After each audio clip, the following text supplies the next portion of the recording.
Meetings live streamed. Good start.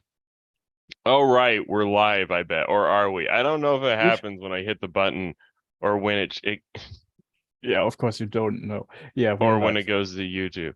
There it goes. Okay. I hear my own voice. That's a fate worse than death. Okay, we're here. The idea for this was going to be, is Brandon Sanderson overrated? And then a conversation about books or something. But in reality, it's probably going to be 5 minutes of that, followed by Thupa annoying me. So we're here. I'm here. Thupa is here as well. So is Jaws. Before anything, John. Oh, Jaws. Jaws. Green. So? I wanted to say green, but for some reason I said Jaws looking at Jaws. Fucking okay. Too many JP. None of us are anything alike. You people are just I'm just gonna all address you as RA from this point on. Anyway, all right. Random audience, man. And you, citizen. Fuck, man. Tell me, Green. Is Brandon Sanderson? Probably. It appears like it is. Jaws is Brandon Sanderson.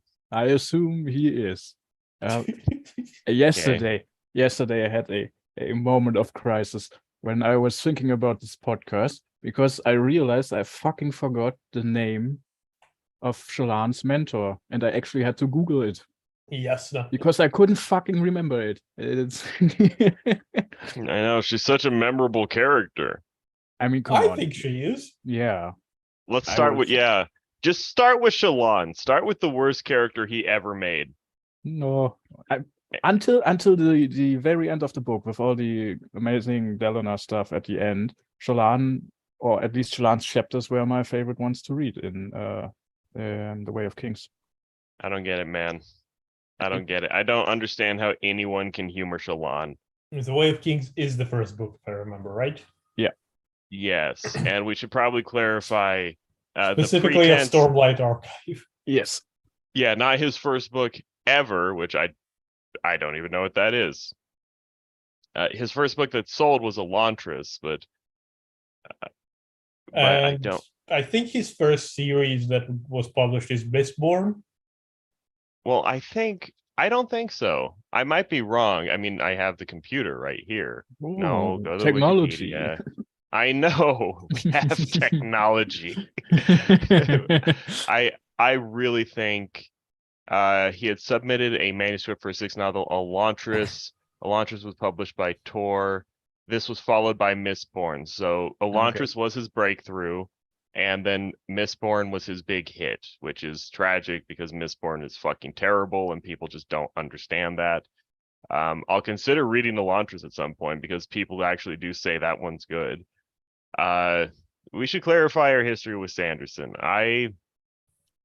All of us listen to Sanderson's lectures on the internet, correct?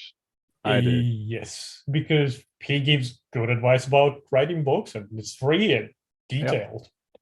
I don't even know if it's good advice, but we'll get into that. I don't even know if it matters if it's good advice, is a better way to put that. We all like his lectures, and we've all read some of his books. I think Jaws has only read Way of Kings, the first Stormlight book, correct? I've read, that's the only one I've completed. Like, The Way of Kings. I read like maybe the first 3 or 4 chapters of The Emperor's Soul, and I read the first chapter of Warbreaker, which was the first one of Sanderson's stories that I looked into, because that one was just free, but I did not continue that one. But that was a long time ago. Did you just start reading The Emperor's Soul? No, that was more than half a year ago. Oh, that's a weird coincidence. Okay, because I just read that one. Yeah. Thupa, how much have you read? I thought you were up to date with Way of Kings. Stormlight. I've read all of Stormlight Archive about 2-3 times. I given a shot to Mistborn, and I finished the first book, started the second one, but I don't know how far I got into that. maybe like I don't know, maybe a chapter in, probably not even that much. Okay. Surprising. And I have read I have listened to the first Stormlight book. I made it about 2/3 of the way through the second one. I have not finished it yet. It's a bit of a slog. I read almost all the first Mistborn book. When I had about 40 pages to go, it was so bad, and I was so upset by how bad it was ending. I had to resist the urge to throw the book out of the window of my car. Okay, thanks, Supa. I had to resist the urge to throw the book out of the window of my car, but I settled with just putting it on my shelf and not finishing it and looking up the ending because it was pissing me off so much.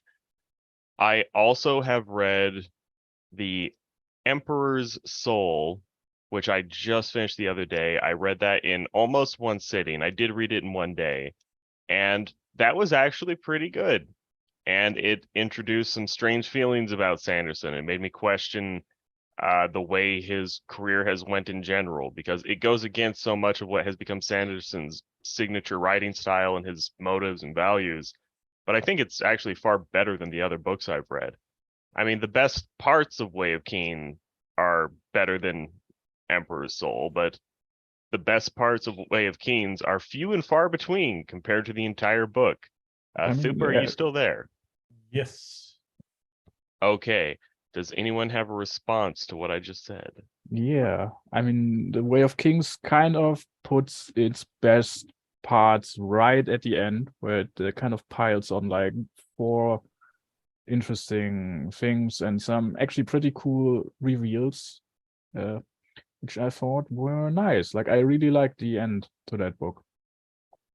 Oh, The Way of Kings is written like how is it called? Fucking epic fantasy? Yeah, sure. Not grand fantasy, but like Epic fantasy is right. Yeah, like a huge story that is going to be taking place across several massive books, right?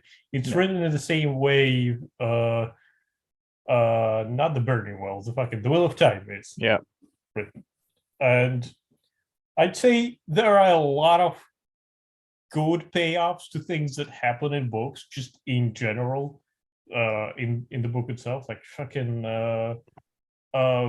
the chapter starts with Kaladin doing one thing, then the chapter ends with Kaladin in the second place, and that place where he ends up is a payoff to what has happened within the chapter itself. I wouldn't say it's like a grand payoff more often than not, but it is a pleasant that way. I've never had on my first read through, I never had a moment where I said that I finished the chapter and was disappointed or felt like I was bored throughout. Well, I actually am usually disappointed at the beginning of chapters when it goes chapter 17 and then the first word was Shallan, which is the biggest kick in the face. Something finally happens in Stormlight Archives after 5 chapters of nothing, and then immediately we always cut to Shallan, just to ruin the brief moment of hope. No, it's not. It's really not. I was sad when, I mean, the book is split into like multiple parts, which have more or less different character focus, and the second part I was sad it did not have any Shallan chapter, so I was going for like 200-300 pages without a single Shallan chapter.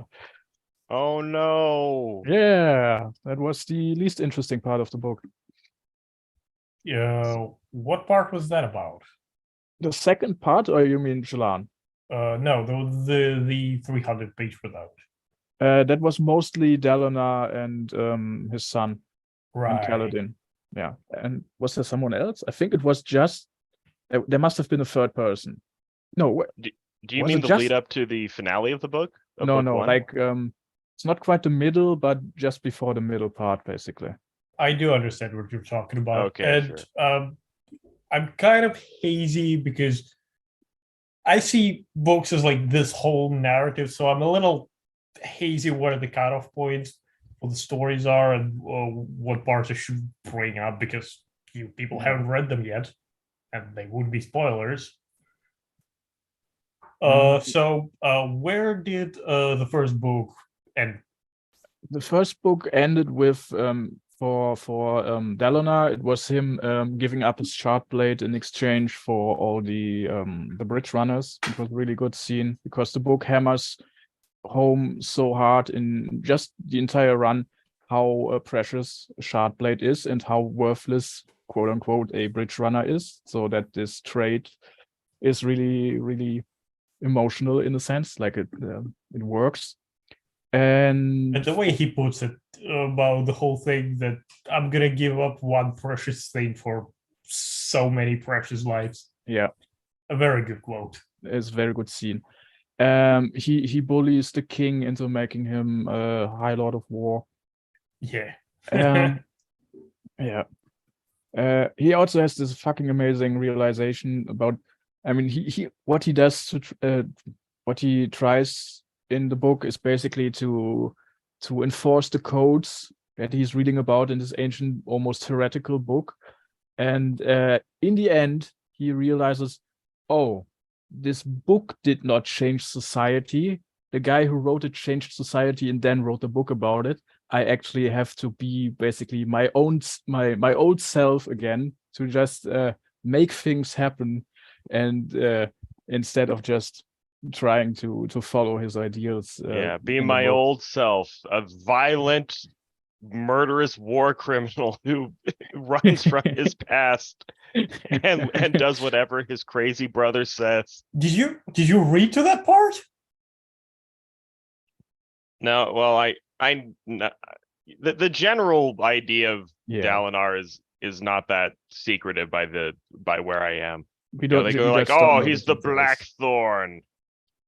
Oh, the Blackthorn's going to emerge and beat up the camp. Okay, we have to talk about Way of Kings, and because I guess we're jumping right into it. I guess we'll just fuck it. Spoilers for book 1. Who gives a shit? Yeah, of course. The whole thrust of Way of Kings, and most of the people watching this will probably know, is just it starts with Kaladin, some late teenage, up and coming military officer, fighting in a crappy border skirmish. He kills a Light Eyes. He kills one of the nobles that exists in this realm. And theoretically, he's supposed to get his magic sword by tradition, that if you kill one of these people who has the magic sword, you get the magic sword. But he is betrayed and sold into slavery. He gets sent to where the actual war is happening on the Shattered Plains. And he is in the war camp as a slave, as a bridge man, where he has to carry a bridge so they can go from little plane top to plane top. And bridgemen just get shot at with arrows constantly. They're treated as expendable.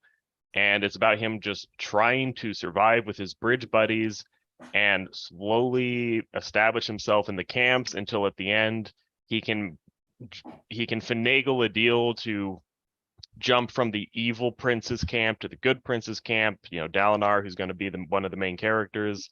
And that's the end of the book. And that's one of the biggest problems with the book, is the entire arc of the book, which is something around 400,000 words long, is just a couple of the main characters getting in the same location. Yeah, it takes a while. Shallan isn't even there. Shallan is still spazzing out on another continent, stealing a bracelet from Yasna. Her entire thing is she is trying to steal a soulcaster because her shitty, entitled, horrible family of nobles in some backwater in the Empire, or whatever the fuck it even is, I don't know. That's the neighboring empire. Yeah, her dad is a jerk who is running some scam to soulcast straw into gold or something like that. And he owes a bunch of money to the magic mob, and he dies, and then his magic gold making thing dies with him. So Shallan is trying to find this political pariah, get her soulcaster and steal it, go back to her family, and keep the scam going. Because Shallan, not living as a completely privileged person who can do whatever she wants despite not deserving it, is the most important thing in the world, and we're supposed to empathize with her. You know, she has a shitty, useless family that are nothing but parasites and have been their entire lives. And instead of going to people for help and turning over a new leaf, she's just going to go rob a much worthier person than herself so that she can never suffer consequences. It's great. I'm supposed to like this person. I really like her moral conundrum of actually enjoying her studies and it actually being what she really would want to do if she could like cut herself loose from her family and those obligations, and her of course wanting and being kind of enticed to steal the soul caster to help her family out. And the scene actually where she finally then decides to actually go through with the theft is really great because it's almost like she has given up on it at this point and just decided on doing the scholarly work, and then basically a decision that her mentor makes is what gets her to then steal the soul caster, because she's at that point of the opinion that her mentor does not deserve it. Yeah, what is it? Yasna's mildly rude? Because No, nothing no, is more she important than kills 4 Shallan's people. fucking feelings. She just Okay. like goes into an alley And murders almost as a for sport, fucks, basically. murders for cut. To make a point, basically, a point on philosophy. Okay, that whole scene annoyed me as well. Not because Yasna killed 3 thugs, because who gives a shit, but just because it felt pretentious and unnecessary. Where Yasna gives a weird speech about, oh, this is what philosophy's about. It's about murdering thugs and then thinking about it later. It's like, okay. I think it worked really well. I liked it a lot. I don't like Yasna. I don't like any character in that cluster. Hmm. I want to fucking watch Dalinar be the dad of the army and punch people in the face and spank Elikar's ass and make him be a good king. I want to watch that shit happen, but we have to constantly cut around to Kaladin fucking moping, which is not that bad. And Shallan being just an entitled thieving bitch, which is fucking horrible. You know what? I see a lot of Kaladin in you. You're also a brooding piece of shit. Yeah, that's fair, but the story treats Kaladin as kind of a problem. The story acknowledges that Kaladin is constantly making mistakes. Not as much as it should, maybe, but Shallan, you know what Shallan is? Shallan is early Steven Universe. Where Steven Universe, the whole problem with, I don't know, that is the aesthetic of that kind of show, is it's made by people who are extremely tolerant of bad behavior as long as the person doing the bad behavior is weak and pathetic. Where Steven, what he actually needs is he needs a male figure in his life to just occasionally yell at him and tell him, you know what, not everything's about you. Not every moment is about you enjoying the moment to 100%. Just, you're not a bad kid, but chill out and stop fucking annoying people and learn when to shut the fuck up for a few minutes. Like, that's what he needs. But the show is made by people who, it's just in their personalities to be very tolerant of characters like that. So they end up making really bad character interactions. I think Sanderson is the same way. No, I don't think I would. It's not what he doesn't do it with most characters, but he coddles the fuck out of Shallan. And I'm trying not to immediately jump to it's because Shallan's a woman. I'm trying not to immediately go there. But no, but he makes the worst fucking character. Yes, he does. He's constantly portraying like, oh, her family life is so sad. It's like, I don't care. I might care if it was played off in a way where she's trying to be better. She's so whiny and she's so entitled.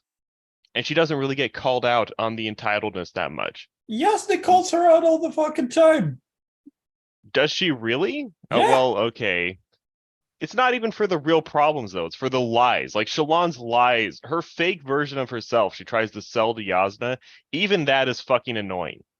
And you know what? Fuck it, I'll just say it. Okay. Shallan is a character strewn of lies. Like, the further you go into the books, the more you realize that she's like a skeleton with another fucking wardrobe of skeletons inside of herself that is strewn together by just casual lies about herself. Like, she she just lies to herself, about everything. And the further on she goes, the more she becomes fucking captured by her own lying. And as her abilities start to develop, she gets a sprint that is a cryptic, which are all about lies, right? Okay, I get you. So if I endure 800,000 words of Shalon being horrible, eventually Sanderson will go, "Oh, but I admit she's horrible now. It wasn't that worth it?" She was horrible all along. Characters know. tell her that all the time. Do they? Do Yeah. they? Because it seems like everywhere Shalon goes, she's being coddled and humored by fucking men who don't address how unfunny and annoying she is. Well, That might actually be the real problem. Sanderson can't write fucking humor. Sanderson thinks he's way funnier than he is. I think wit is really funny in the book. Wit is fantastic. I don't find wit funny. Wit, on the off chance you don't know, it's a good world building bit where the king has a court jester named a wit who insults people on the king's behalf. So And that the on his king own. doesn't. Yeah. Well, that's, I think, the ostensible reason for him. But in reality, Wit just makes fun of everyone. Yeah. But this is what I don't get about Wit. The characters and Wit and the story, they all treat Wit as if he's making these really clever Seinfeld-esque, really like Don Rickles, really insightful one-liners where he's like having some clever wordplay and noticing things, where Wit's just an asshole. Yeah. That's what I don't get about Wit, because Wit will just come in and be like, "Ah, you bald fuck, look at your head." And everyone claps and goes, "Damn, Wit is so clever." He walks up to someone's wife and goes, "Hey, bitch, yo pussy stank." And everyone just starts laughing like, "Oh, ho, ho. The rapier's sharp wordsmithing of Wit. Don't mess with him." No. He totally does that. He has one joke that's actually well thought out. Yes, but Every 20 jokes, and most of them are him just ragging on people's immediate physical appearance or some minor thing that anyone could say. Green just doesn't fucking know what he's talking about, because here's really? the thing, right? Really? When Wit does stupid shit like that, which he does plenty of, by the way, nobody fucking claps and says, he's so fucking smart and funny and my original character. No, nobody fucking does that. People sigh, people stay away from, people fucking despise that. When Wit enters Dalinar space, he actively just tries to run away from the fucker. People try to avoid him. They groan at his presence repeatedly. But then, when he pulls them aside and he, in a little metaphor with a wink, tells them, not a joke, but some insightful fact about somebody at the table or fucking somebody in the meeting, it's like, you might want to pay attention to that. They're like, this fucker's smarter than we think about. Okay, I don't hate Wit as a force in the story. Maybe I'm just crazy. Maybe the subtext is supposed to be nobody finds Wit funny, even the author or the audience, and him not being funny so confidently is the point. I'll still point out that's still not being funny. But okay, maybe I'm just an idiot. Okay, you're sitting here saying Wit's funny, but then you're also saying, him not being funny is why he's funny. No.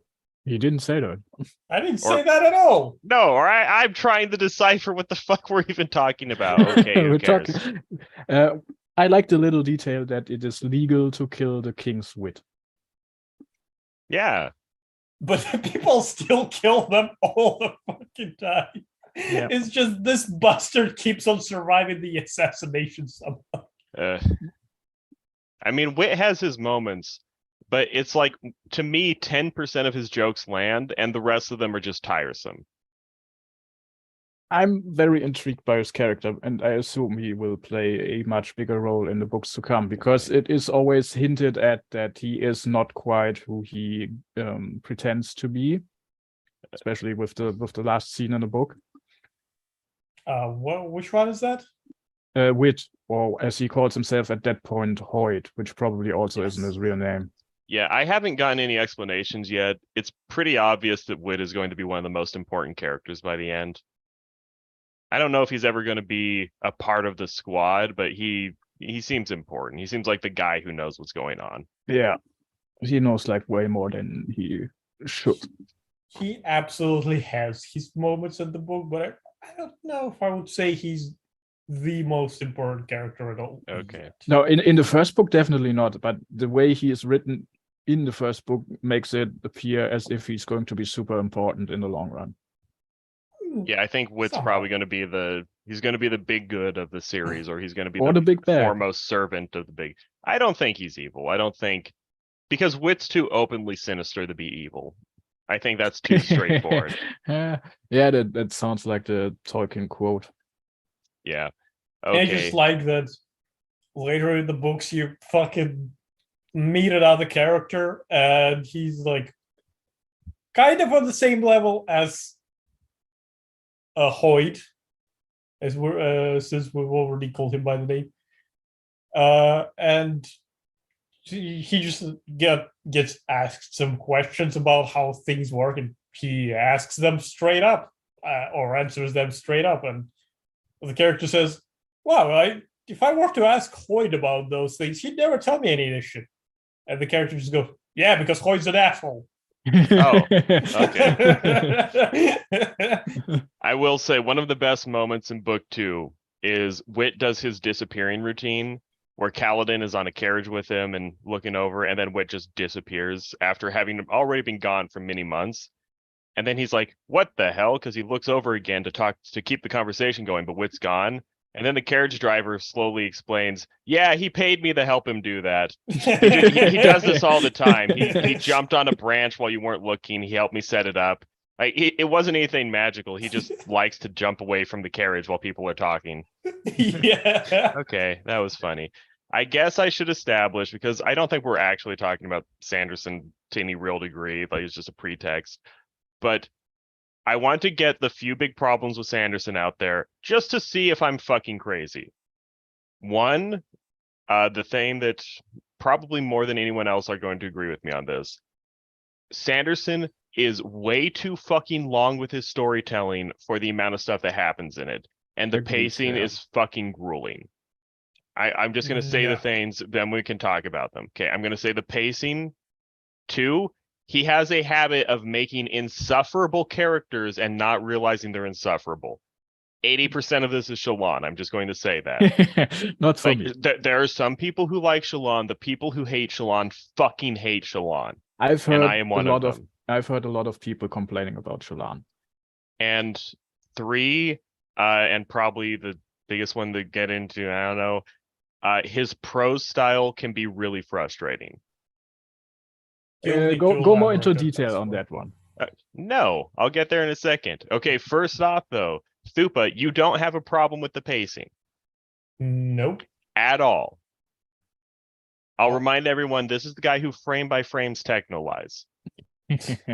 No. Look, let me think. When I think about, I have to say, when I think about Brandon Sanderson, I think about the series that I've read and fucking consumed several times. I enjoyed it. Do I have problems with it? I have to say I kind of do, but I don't think they're that serious, because here's the thing. The way when I initially read it, I had absolutely no problems with the pacing. On a reread, I thought it kind of was dragging along because I wanted to get to certain parts, but the lead up there is a lot of story building, setting up for things, or how do you say, world building in general, right? For example, we'll get like our emotional beat with Kaladin, then we switch to Shallan, where a chapter in the library is used to specifically tell us more about the world and how things function, how the society treats parchment, how parshmen are viewed, how are they integrated here and there, and so on and so forth. And then we switch back to Kaladin, which is the emotional bit of the story, where he gets fucking, I don't know, tries to assemble people to run away from fucking slavers again or something. When you go on a reread and you already are aware of all of those larger points in the story, and when you're already really aware and don't particularly care to read anything about the world again, those parts do drag on, but they have enough in them so that even on a reread, you do notice some extra details that just you didn't pick up on initially, that they are worth having to go through again. But that was largely the issue I had. Other than that, he certainly likes to put a lot of words in things, but that's not too much of an issue for me, because I like reading them. Yeah. I don't. I want things to be relatively concise. And especially, I want the story to be somewhat dense, where the amount of real decisions people make in the Way of Kings compared to the overall size of the story, it is not a dense story at all. Is And it not? No, it's not. Thupa, what happens? What decisions happen? Thupa, in all of Way of Kings, in all of Book 1, the decisions are really this. Kaladin, because every character has their own novel. Every character has a relatively long novel, all mixed together. Kaladin goes to prison. He eventually decides, I'm going to try to live and win at being a bridge man, and then in the end he does. Dalinar is in the camp. He eventually decides, I'm going to start kicking ass and make people behave, and he begins doing that by the end of the book. Shallan starts with stealing the Thane, and I don't think she ever really does make a decision. She just gets fucking caught, figures out Yasna's bullshit, calls her on it, and then wins that way. There are very few real major decisions made by characters in the book. They set up the scenario. Sanderson fixates on the mechanics of how these situations play out, and he still does that at a glacial pace. And it just keeps going and going and going, where the overall goal changes very, very rarely. Well, that's where most of the decision making happens, right? Because you sit down and Kaladin, you say, Kaladin decides not to run away as a slave. We sit down with Kaladin, and he sits in front of a man who's hurt, and he decides to try and help him. He doesn't do it. He can't do it with the resources he has. That was a big decision for him, considering the fact of the matter where he's mentally and physically in that state. Then he decides to fucking kill himself. That's not a big decision. He fucking fails at that again. We forward on to the fucking thing. Then we have Kaladin fucking interacting with the Windspring that's fucking bumming him out and playing tricks on him repeatedly, and how he makes decisions to go about that. We have people start to look up to him, and he makes a decision not to lead these people specifically.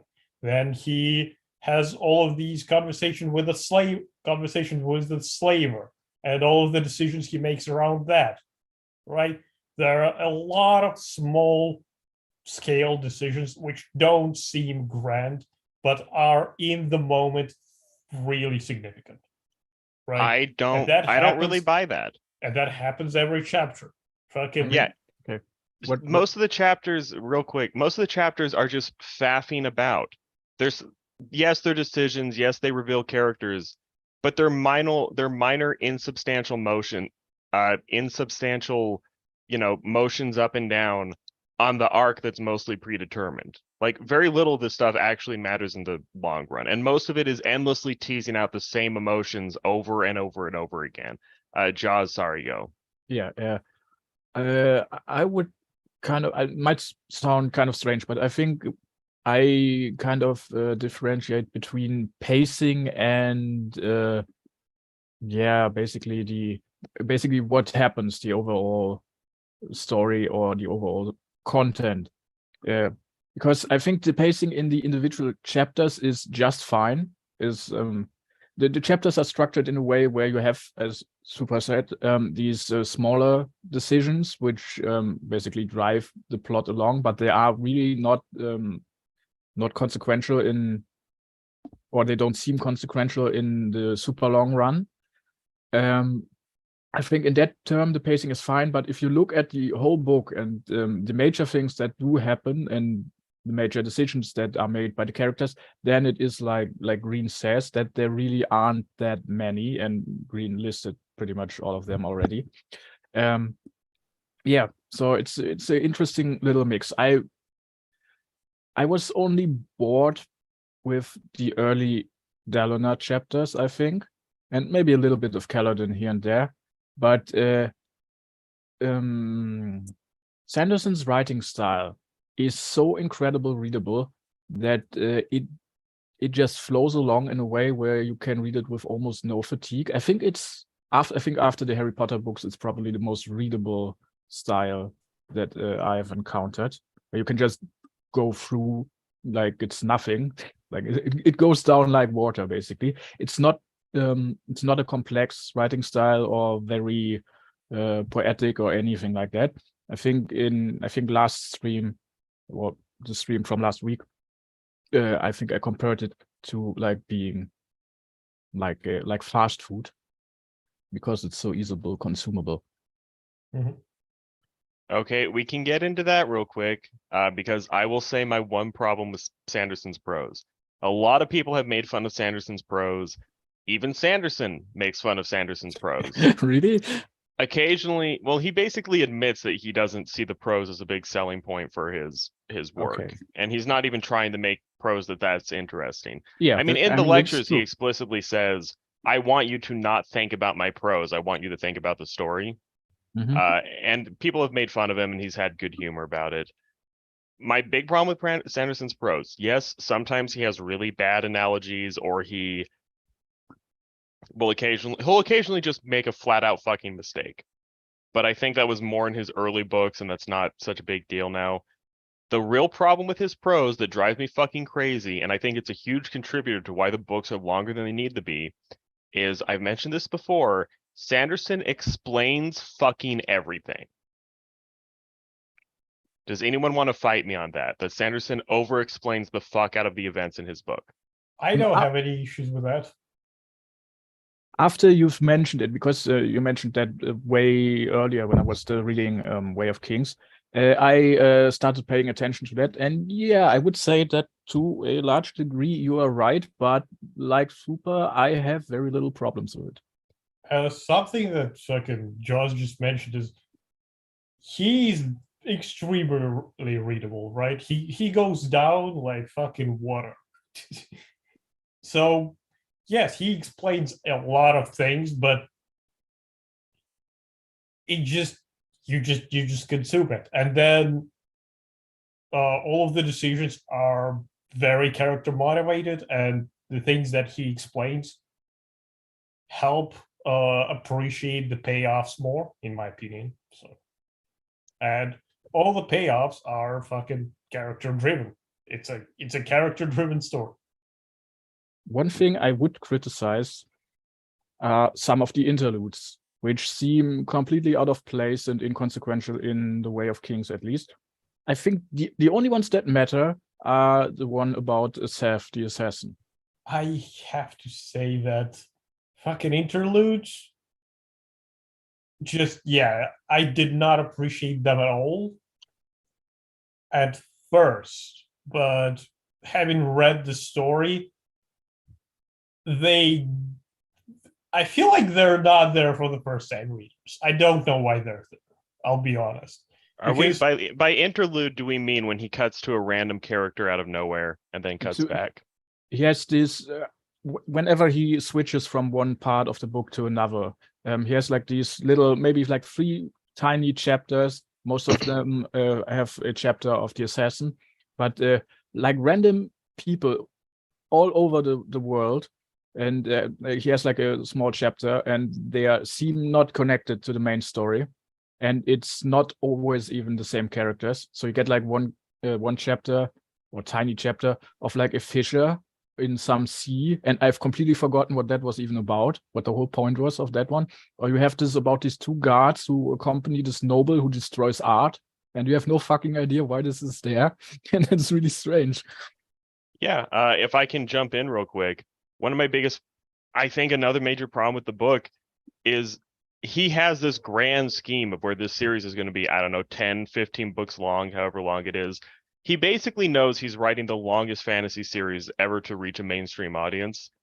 And he keeps setting things up so far ahead of time and distracting from what's going on and what's actually good.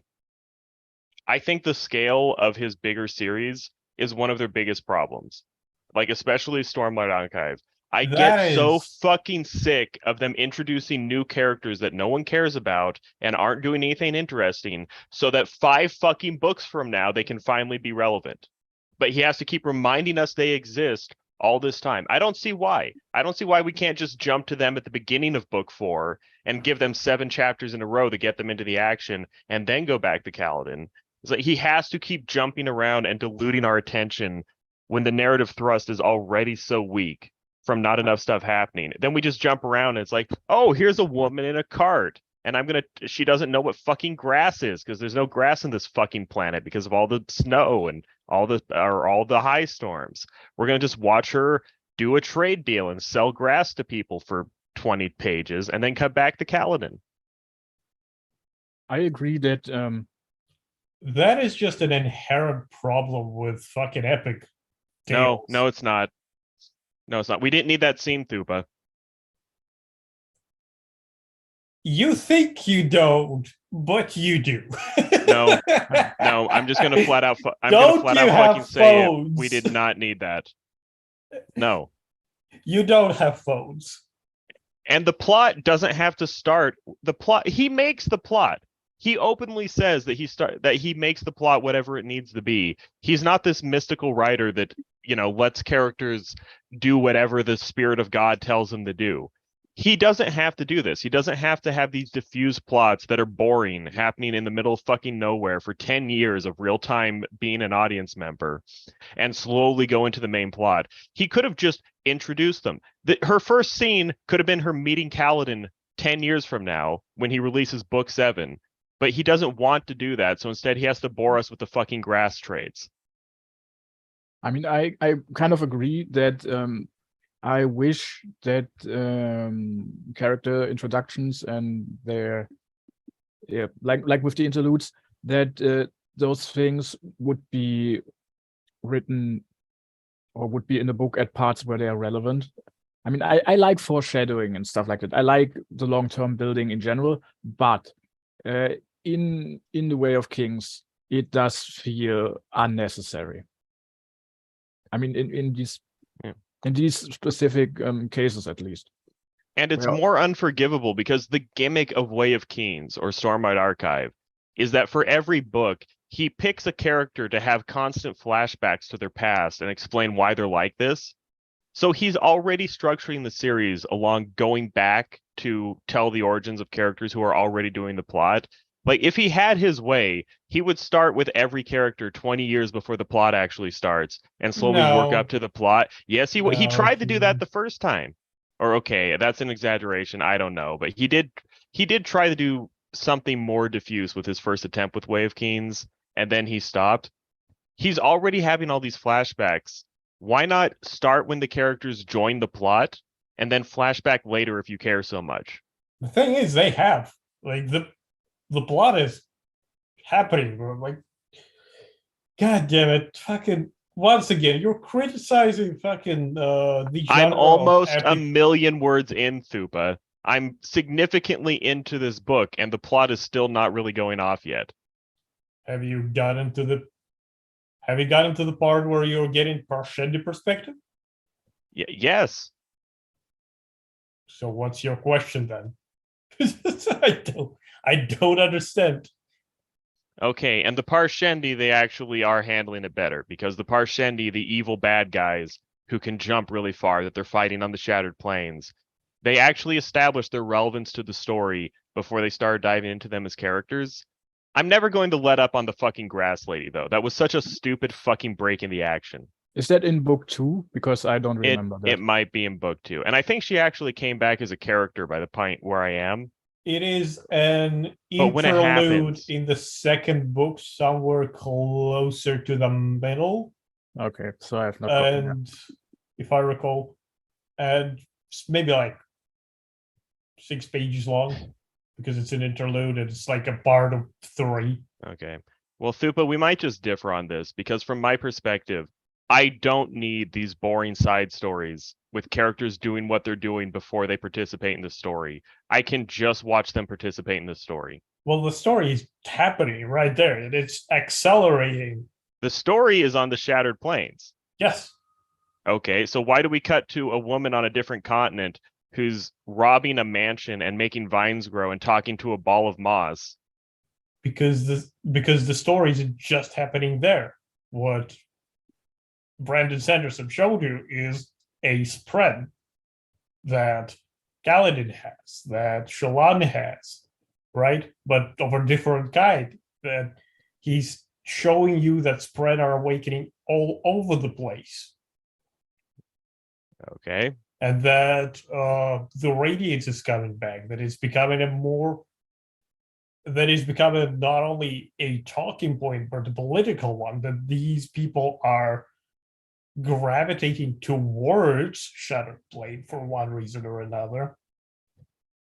And that, a lot of stuff is happening on the Shattered Planes, that it's been a stalemate for whoever knows how long. I don't remember, like fucking 20 years or some shit. I don't think it's that long. I think it's like 6 or 7 years since Gavilar died. Yeah, I think it's 6 years in the first book.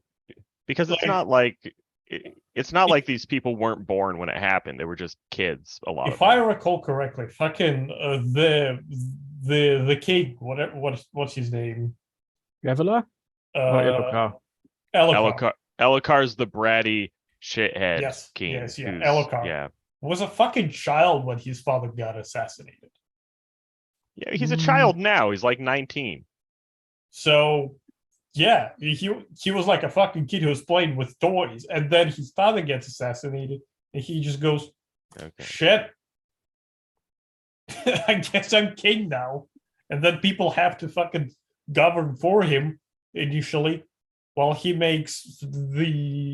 grows up a little, and then makes a choice to move there to attack them, or fucking move there to the fucking Shattered Plains to attack them, and then however much time passes, and fucking he's still like fucking not even an adult. He's like not even 20, if I recall. Which I enjoy. I will say with Elokar, one of my favorite scenes in the book, and it's a really good scene, is at the end of part 1, because Elokar has been a bratty, spoiled king who he arose to power as a teenager. He doesn't know what the fuck he's doing. He's not totally useless, but he's being cowardly and limp-wristed the entire time. He cares more about hunts and proving how tough he is, although no one believes it, than actually running shit. And Dalinar is just fuming because Dalinar is the Blackthorn. He knows he could just beat the fuck out of his nephew and take power if he wanted, but he's too good a guy for that. Then finally, at the end of book 1, Dalinar gets sick of Elokar's bullshit and just kicks the fuck out of him in the camp. And just beats it and just slaps him around and says, "I'm in charge of war now. You're gonna listen to me. I love you, son, but I'm not letting you have free reign anymore." And then as he leaves, he turns around and he goes, "You know what? I'm fucking your mom too." And then he storms off. Yeah. That was great. funny. Yeah. That was great. I've read exactly one Brandon Sanderson book. I sure hope it was The Emperor's Soul, which is the good one. Okay, my original point was that Brandon Sanderson over-explained shit in prose. I'm gonna say really quick before we move on. I think part of the problem is Sanderson has too many sources of explanation.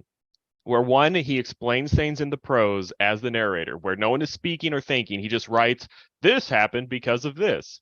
Then he has thought blurbs, where characters will think, oh, wow, I bet this is happening because of this. And then he has characters talk, where one character will stop, walk in a circle, talking to everyone else, going, if I do this, then they'll do this. And if they do this, then I'll do this. And this is happening because of X, Y, and Z. And it's just too much. I honestly think this should be. I have wanted to do this for a while. I've been thinking if you go back over some of Sanderson's writing with just a fucking Sharpie and you cross out all the places where people are explaining things, I wonder what the final product would look like. It would be Maybe don't interesting. take every single one out, but I completely believe if you took at least 2/3 of that shit out, the book would be much, much better. And some people like to be handheld. I do not. Maybe I should like to be handheld more because as Thupa can attest to, I constantly misinterpret what's going on in stories and he has to explain them to me later. Repeatedly. But that is part of stories. That's part Part of the of the enjoyment. magic is making mistakes and people not understanding each And other. that's the Dark Souls way of doing things. I mean, you probably have heard the story about Miyazaki, who was very interested in English literature, but he was not able to understand the language well. So he understood only parts of things, and that kind of influenced the way he did Dark Souls. Yeah, Like, as in life should narrative be. terms. I mean, that's a cool thing. I didn't know that. I didn't know that either. Okay, now you know. I mean, so much of this conversation just comes down to Thupa has an incredible tolerance for bullshit, and I do not. Yeah, I mean, okay, I wouldn't call it bullshit, but pandering maybe, or something like that. Pandering where I it's have, like 2/3 of his books are ligaments. It's all ligaments and no meat. I have a huge tolerance for slow pace if it's set it up for something and is happening in a way where I can glean more into current events. Let's say, And because okay, fucking when three characters talk, right? They will. Let's take fucking Green's example, right? They're sitting in a room talking to each other. Fucking, they all have their thought blurbs on the same situation. And those three characters talk to each other and all fixate on certain things, which are different, represent things differently, and misrepresent things because none of them has full information. But none of them wants to cooperate, right? But they need to figure this thing out. So it may seem like a waste of time to some people, but I read that as fucking character moments and fucking world building. okay, that's actually a good point to go into this because how much do you care about world building, Thupa? Because I think that's a big split. I sometimes see Sanderson as having a world building fetish, or I see him as letting the world building dominate the story. And at times he's almost said that. He has actually said before, I discovery write my characters. He comes up with the plot in the world, and then the characters, he just keeps re-rolling characters until he finds a personality that works. I am not that big a world building guy. I enjoy good world building, but I'm always much more focused on story and character, and I see the world as, something secondary that supports that. I generally don't care about world building for its own sake. Is part of my problem, is my break from the rest of Sanderson's readership, is it just that they're really into world building and I'm not? Like, am I crazy? Am I watching something that fundamentally doesn't appeal to me and then getting mad when it doesn't? I think that might be part of the problem.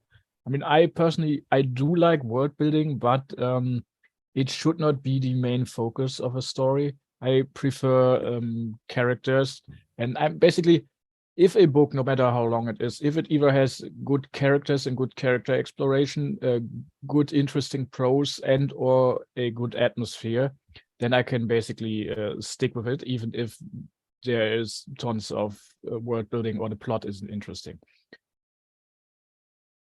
I approach character building from the same perspective I've learned in the tabletop game fucking called The Burning Will, where the most important parts of a character are instincts, beliefs, and traits.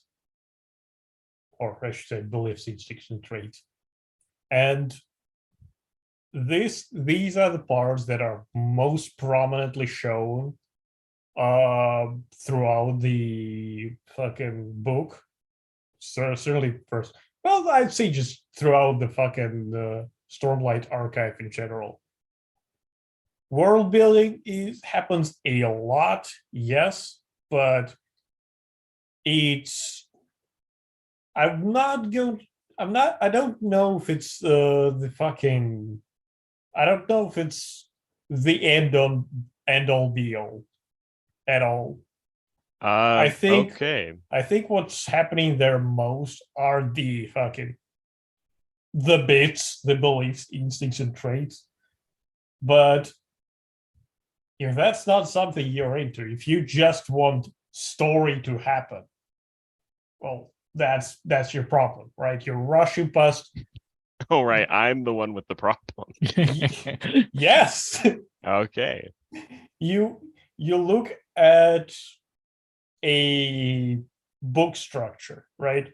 The epic fantasy is all about characters and character trauma. Because what those books do is, well, that this genre of book is best at, is setting you down in a setting, telling you a bunch about the world through the character perspective, to show you their perspective and their fuck ups and their this and that, and then putting them in this fucked up world that it has set up, and then breaking them apart and just it's borderline torture porn. Okay, I don't know that's inherent at all. If you look at any epic fantasy, the biggest moments of those books are characters being completely fucking rent asunder. If we look at I don't know, Song of Ice and Fire, The Wheel of Time, give your example first, Jaws. I think he just said A Song of Ice and Fire. Okay, I just have to say I really haven't I read those books like 10 years back, and there were like I think like only 2 out at the time. So I really don't recall a lot. Well, he from the hasn't Game of released a Thrones. book in over 10 years, so yeah. I don't think that's true. I don't know. I really forgot a lot about Game of Thrones. Like I read them way before the fucking series was even adapted into the show, and I haven't even watched that still. This is my first hint at Thupa's actual age I've ever gotten. So fucking anyway, actually it tells you nothing. I started reading books when I was a child. That's how I know the alphabet.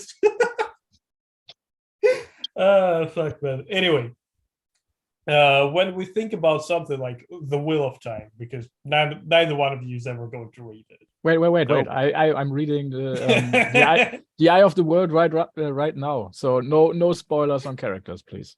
Okay, so fucking, I'll say it vague then. Fucking shit happens, right? There's a big invasion on a object of importance, structure of importance, I should say. Bunch of people die, bunch of monsters die, and then this character is just like fucking holding a child, and he knows that he failed this child, just holding it in their heads, and then using the fucking magic in this world, he tries to revive the fucking child, but dead. She's dead. That's it. So it's just like this moment of a character just fucking realizing how their inherent reluctance to accept power and use it has doomed this fucking innocent person, but then trying to use that power in a way that it shouldn't be used, where other character just remarks, "Stop, fucking don't. What the fuck is wrong with you?" And then he has to live with that trauma for the rest of the series, where it is referenced, where it informs his other decisions. Okay, cool. Where's the part in Way of Kings where anything like that happens? Kaladin with his brother. Several times with Kaladin. Okay, He fine. comes in with trauma like that. He informs his decisions in the beginning Yeah, of almost everything he does is because of that.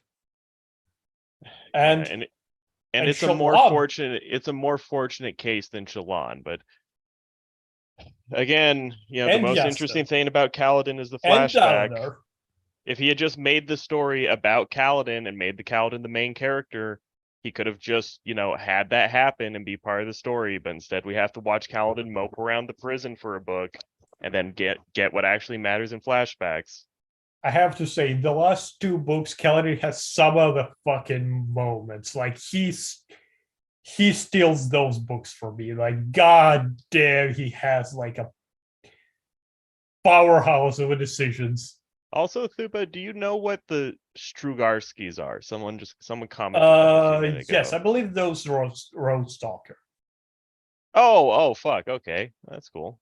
Fucking picnic, whatever. Roadside picnic, was it in English? Okay. Okay, and we are getting a little bogged down. But I just find the pacing frustrating. Yeah, because I feel like Sanderson only has 2 or 3, really significant events per book, and he strings the rest together with just minor character interactions. And I think the world building drives a lot of it, because I notice a lot of these scenes, what you're actually learning is about the world. Yeah. I mean, I'm thinking about in part 2, or in book 2, there's a whole scene where Kaladin is being trained in how shard blades work, where he doesn't actually have one, but he's getting this whole seminar on how they work. And the character thing going on is a relatively minor thing with Shallan and Adolin and just establishing the relationships of the people in the camp, which it's not horrible, but it just feels pretty obvious in retrospect. The actual point of this scene is to learn about shard blades, and then just to remind us the characters are there. We're just progressing the relationships by like 0.001%, where we're mostly just reaffirming the emotions they already have towards each other. Yeah. I'm sure it's not as bad as all that, but that's just the impression I get a lot. Jaws, go. Yeah. And feel free to drive this somewhere. We need to say something. I'm trying to find the fucking Stalker books now, but god damn it.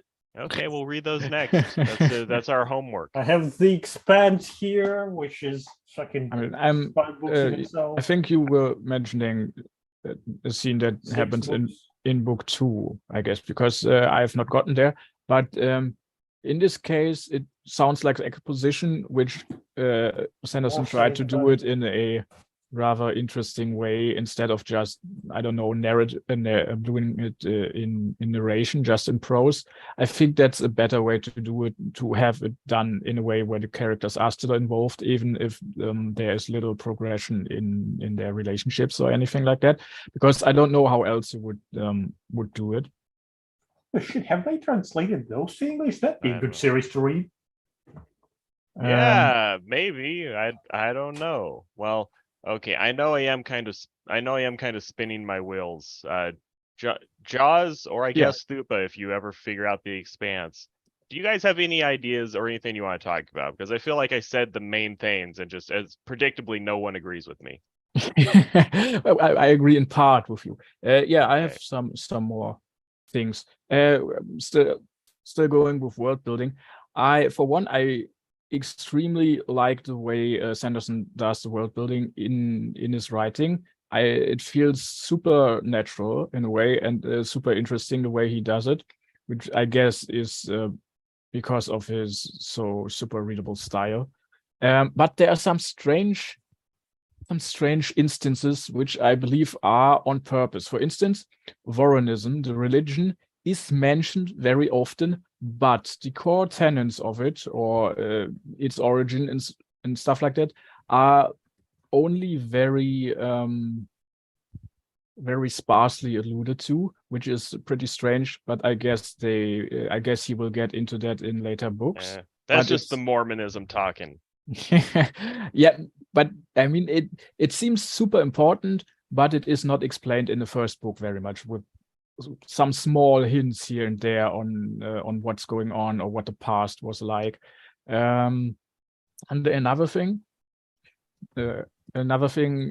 just little plot details. There are two interesting minor little detail things that happen. One is that Eloka can see apparently the same sprints that Shallan does, or at least some that look very similar, and that's never alluded to after he mentions that.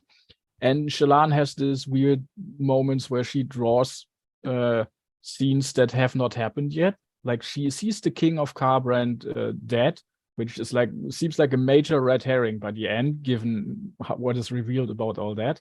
So I wonder if that still is going to happen, or if that was just a red herring. So I don't know if Super has anything to say about that. I don't know if Thupa's here. I'm just fucking seeing if fucking Lukyanenko has been translated at all. I hope they have. Lukyanenko? Yeah. Which book series? Fucking, I know them in Russian, but I don't know how to fucking translate the title. I know Night Watch. I know. Do you know about the one where there's a dude who works in a lighthouse? No, I don't know that one. Thupa, that was a movie called The Lighthouse. I know I don't know how this is called in Russian or in English, but translated from the German titles, it would be Star Game and Star Shadow, which are really good, by the way. I know The Night of the 40 Isles, and the first one of his old hacker novels, like where they are entering the Doom thing, something like that. Man, But those are the only ones I've read. yeah. Are you guys just looking up books now? No, I was just recounting books. Okay. But yeah, Night Watch is pretty fucking good, right? Yeah, I have not finished it. Like I had caught up to it at one point, but he kept just writing more, and I thought it was just done. And at that point, I didn't continue. I think the fifth one is the last one I read. Yeah, this is a good book. Wait, who's it by? We were talking about Night Watch by Sergei Lukyanenkov. Because I cannot spell this. All right. Like the first book in the series is called in Russian Chernevik, which is like first draft, essentially. If translated. Rough draft, is that? Yeah, that's the one. There it is. It is translated. Okay. Well, It's a really good book, and it's just it has a continuation afterwards. It's a good series, I'd say. a good series, you say? Oh, we should change the subject immediately. Okay. I guess, does anyone else have anything to say about Sanderson? I mean, I have a few more gripes, but I don't know if anyone cares. I mean, I'm still interested in Super's what Super has to say about what I just pretty much said about for one, that the religion is not focused on in the first book, and if that's going to be a bigger thing going on, if it's finally explained what's up with all that. With what with the religion again? I mean, in the first book, Voronism is brought up at times, but its core tenets or how it came to be and things like that are never really mentioned. I mean, the votaries are mentioned, and I think it was called the hierocracy.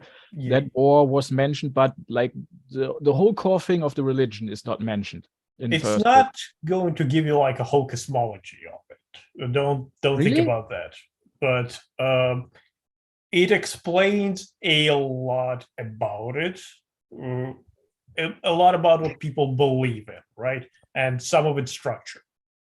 I literally think this is the Mormonism thing, because that's what Mormonism does. It gets you with the culture and the actions and the behaviors, and it slowly reels you in. They don't really get into theology until they already have their hooks in you. Yeah, it really doesn't go too deep into theology, okay. as far as I've seen, but it's more about how people interact with it.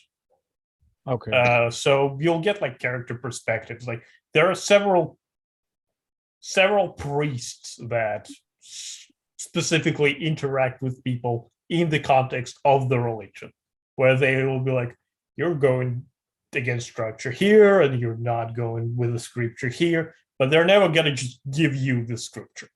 Okay. Hmm, Well, okay. we established that. I guess, you know what? Fuck, I'm just going to bring up my final gripe about Sanderson, and then we can talk about something that we actually care about or something. Dude, let's read the draft series. What? Let's read the draft series by Lukyanenko. Let's do that. I mean, we can. I feel like for you, it's going to be a 27th reread, but we can. I mean, I have to get through The Magicians first, which is apparently Jaws's favorite book. It's or like whatnot. two books. Okay, cool. But I will say, just final fucking gripes about Sanderson, because who gives a shit? Sanderson has a bad habit of having his characters talk like him. Will anyone argue with me about that? I've not. I mean, I have listened to Sanderson's lectures, but he's not present in my mind in a way where I just have his way of talking. Okay, in there, I so oversold don't it. know What I this. really mean is Sanderson has a default narrative voice, and he has a tendency to have his characters kind of talk the same, where characters will talk in elaborate, overly ornate, explaining things language. Characters in Sanderson have a penchant for standing around with their hands on their hips, explaining things in an academic way, or just a too dry way, when their character doesn't really fit with that. And I just noticed that. Like Yasna, it actually makes sense because I don't really like Yasna's character, but that is her character. She's the pretentious r/atheism person that loves to give little speeches about her worldview. But characters will do that when they don't. Do they? Yeah, they do. Character. Can you give me an example? Okay, fine. Well, why? Oh, if you're going to attack me like this, Thupa. No, I just haven't noticed it too much. Well, like I think one example, and this is not the worst, would be Dalinar, where sometimes Dalinar will pontificate on people's motives in a way that seems unnecessary. Where Dalinar's character is, he's a very instinctual person who he rules through violence and might and authority. He's very comfortable just grabbing a hammer and saying, do what I say, or I'll hit you with this hammer. I mean, he's nice and calmed down. That is specifically the arc of Dalinar. Right? Okay, cool. Every character is slowly becoming Sanderson, and that invalidates their speech. Okay. Where we meet Dalinar is he specifically is viewed by the society like he's no longer Blackthorn. He's no longer the person who grabs the hammer. He's constantly getting shit from everybody for being contemplative and fucking considerate. They want him to grab the fucking hammer and smash somebody's skull in because that's how everybody knows him. Okay. But that's specifically not something that he does intentionally because he's trying to fucking live up by the way of kings. I don't think that would bleed into his character that level though. Like maybe his decisions, I still think he should have that personality. And this is kind of what I mean, where the people in Way of Kings have characters, but there's this gloss of being a, reasonable middle class 21st century Westerner that I feel bleeds into all their characters, where characters aren't allowed to get that extreme. Or they all have this gloss of how they communicate that it feels lukewarm and like everyone is being pulled towards an average. Characters are going over all over the spectrum of extreme all the time. I don't think I agree with you at all. Okay, apparently I need to go read the book again, get a bunch of fucking examples, write it on a piece of paper. And this ties into the explaining thing, because characters who should not be into explaining themselves constantly will explain themselves constantly, which is part of what I'm talking about. That I could absolutely. And it gets into the fucking dialogue, because a character who should just be screaming and throwing their shit will say, I like to scream and throw my shit, because if I scream and throw my shit, then that'll change the motive of this person on another continent, and then I'll get to scream and throw my shit some more, when they should just be screaming and throwing their shit. That I don't agree with. Okay. Like, I just got through the stupid vegetable girl robbing the mansion, and they have a whole sequence where both her and the thug that she works for are explaining their philosophy of theft to some random guy that no one should really give a fuck about. And it's like, these people are just street thugs. They should just be violently talking to each other and not taking things that seriously. Are you talking about like in a different country? You know what? I'm just gonna have a policy in the future. When I talk to Thup about this, I'm gonna get a list of papers, and I'm going to give him evidence ahead of time so that we don't run into this. Because he's always like, "Can you back up your claims, sir?" And then I'm like, "No, of course I can't. I'm just talking." I'm just like trying to think of a specific example you were talking here's about. Here's a good example of what I'm talking about in terms of the language. Right? Do you remember when Adeline and Shallan go on their date to the place where you watch the high storms? Right. Okay. Yeah. This really stuck with me, and I'm sure you're not going to care, but this stuck with me because they had a whole conversation where Shallan awkwardly asks, well, what if you have to go to the bathroom while you're fighting? Yeah. And there's this paragraph-long sentence where Adeline goes... How do you piss in the armor? How she phrase it. Where Adeline goes on this long circuitous route to explain this, where there's this long sentence where it's like, he's like, well, you know, these things happen, and then it ends with him going like, so yes, I, Adeline, like the champion duelist and son of Dalinar, the great person, you know, blah, blah, blah, have shat myself on the battlefield. And that struck me as being really out of character, because Adeline is a fucking jock. Absolutely not. Not. Of course you don't. Because Sanderson writes fucking dumb jock characters who are really blunt and straightforward, but they all talk like fucking Marvel characters. Or like people from the Big Bang Theory. Absolutely Characters not. aren't supposed to talk in these fucking flowery fucking TV dialogue. These are medieval knights. Why aren't there characters who are just more blunt or more coarse? Or because they are nobles. Or fuck. I mean, and he's no jock at all. Really, do nobles talk that way? Do medieval nobles talk like Marvel characters? No, but not in terms of Adeline is Marvel. literally a jock. All he cares about is fighting. That's his literal character. It's his devotion or whatever it's called, his calling. Yeah. But as a tiny critique to what you said, for once, I haven't gotten to the second book yet because I have not gotten to the fuck interaction. But most of the characters in The Way of Kings come from a rather high point, rather high place in society. Like Dalinar is a noble, Adeline is a noble, you know, Sardias is a high prince, Elhokar is the king, Shallan is from a noble high family. Kaladin is not a noble, but he's a fucking surgeon. Yeah, he's a surgeon. And basically, I think the characters that you're talking about that would talk in those more coarse ways, we do get them as side characters. They're mostly the bridgemen. You know, I mean, Rock is not quite there because he's also like a little bit above those people in station. And Rock's a special case because he talks in a really strange dialect that Also, nobody else I love his way of talking. He's really cool. That fucking Moash. Fucking... Yeah, Moash and yes. What was the name of the other? Scar, right? Moash and Scar. Yes. Yeah. Yeah, like, I think we have plenty of characters that are craft. The one-armed man. What's his name? Something with L. Oh yeah, I know. Oh fuck, I forget. Lopan, yes. Lopan. Yeah. Okay. Yeah, I think it's- it's- just not the main characters are not of this. It's just note, that you're but, specifically picking yeah. out characters that are highly educated, that have a certain air to fucking uphold. Dude, but I don't believe that the situation. prince of a noble family who had this like hard on for violence and that was his main motivation would talk like a fucking grad student. He is All the main characters talk like fucking grad students. He is in that particular circumstance, for example, that you brought up, right? On the terrace.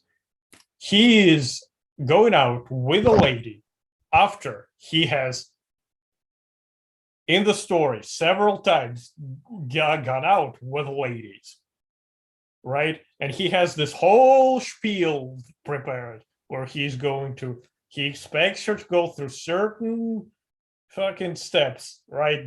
The whole courting thing. It is a ritual dance, essentially. He refers to it like as a duel specifically. And he's prepared to do this gesture and that gesture. And then suddenly Shallan just goes, "How do you piss on the battlefield?" And he goes, "What?" Like he specifically starts, "Oh, I want this." Wait, what? The fuck? Nani? And then Shallan goes, "Yeah, how do you piss in the armor?" And she goes, "Well, in the battle, there is this and that and that. And so, yes, Okay. I Prince Adolin shat myself." Okay. I mean, this was my fault. I didn't come with a fucking index card, so naturally this is where we end up because it's always the case. it's always like this. It always comes down to Thupa and me going, well, I don't see it that way, and it's like, well, okay, I guess. Well, if you're only there talking was- about specific If only there was things, someone right? here to break a tie. You're talking about specific problems Yeah. in specific scenes Yeah. that I can reference because I've read them a bunch of times, and then you're like, "Well, I don't have the context." I You see want to go characters. granular when I try to meet you on that granular level. You can't. That's the problem. I can't. Okay, that's probably true. I'm more of a big picture guy, much like Sanderson himself. Okay. It just annoys me because I feel like characters always talk in these. I feel like not all of them. I feel like way too many characters will let That this would be fair, though. will let this they let this little professor mentality and speech pattern infect the way they communicate when they shouldn't be like that. That is fair because That's not a here's the normal thing. that's not a normal speech pattern in real life among real people. And a lot of That- his characters are the types of people who would hate people who talk like that. I don't think Adolin is he's not stupid, but he's a fucking jock. He should talk like a jock.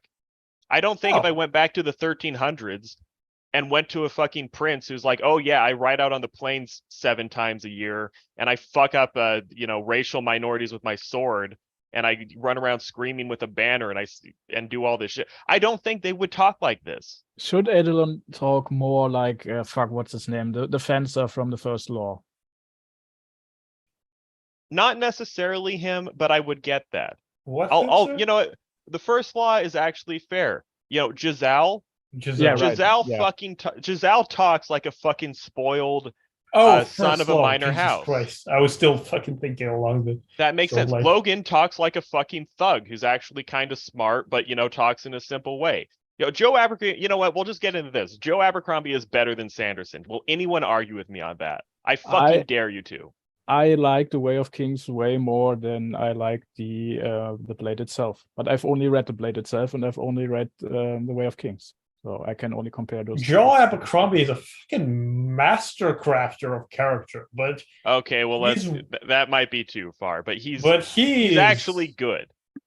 He is he has glaring issues in other ways. Like No. fucking I've read The Blade itself, or fucking the First Law trilogy entirely, I should say. And then I read The Age of Madness, that trilogy as well. And I still couldn't tell you what the fucking the Northlands, the Icelands are like, right? It's just like I can refer to them as the Viking culture in general, but I still can't fucking tell you anything about them. Well, it's actually they have the exact opposite flaws. Where Yeah. Sanderson is really good at crafting a large scale narrative, but he's really bad at populating it with enough character moments, and he's not so good at character voice and dialogue, I think. I Where think- Abercrombie is I really think good here's at the making thing, fun right? characters and giving them a really strong voice, but Abercrombie completely falls apart with narrative. Where he describes himself as an epic fantasy guy, there's really not an epic story. It's really just like a bunch of fumbling around and then everyone dies. Sorry, Thupa. What? No, I mean go. I just don't understand the point. What do you mean the point? Can you repeat that Abercrombie's- again for me? Right? Abercrombie is good at character and dialogue, but bad Yeah. at large scale story structure. Yeah. And then Sanderson is good at large scale story structure, but he's not the best at character, and his dialogue is way worse than Abercrombie's. I think the big problem with Stormlight is that he has selected like for the bulk of his characters, specifically people. Actually, I think we can I can kind of see where you're coming from here, because he has selected characters which come from a certain background where it is relevant to himself in his fucking personal life, where Joe Abercrombie has selected characters from such a wide breadth of fucking backgrounds and societal strata, where we have like a lot of variety and they're all done masterfully. Where in the case of Sanderson, it's like nearly all of his relevant characters. Well, no, that's not fair. I'd say most, well, a large part of them. I'd say that's probably the good descriptor. Are educated and kind of like in his own will park. If you understand my meaning there. I get it. I still think that's mostly an issue of writing. Sanderson has plenty of characters. Sanderson has fucking slaves in the cast. I wouldn't say fucking it's an issue of writing, as it's just a preference. No, I think it is. I think Sanderson doesn't have enough diversity with the voice and personalities of his characters. Because I don't think they differ that much. I think Abercrombie's just much better at it. And you also have to understand the setting difference here, because Abercrombie is writing grimdark. He's not writing epic fantasy. His characters need to be gritty. Even the nobles in this world have to be gritty, because by definition, it's grimdark. There can be no hope. oh, okay.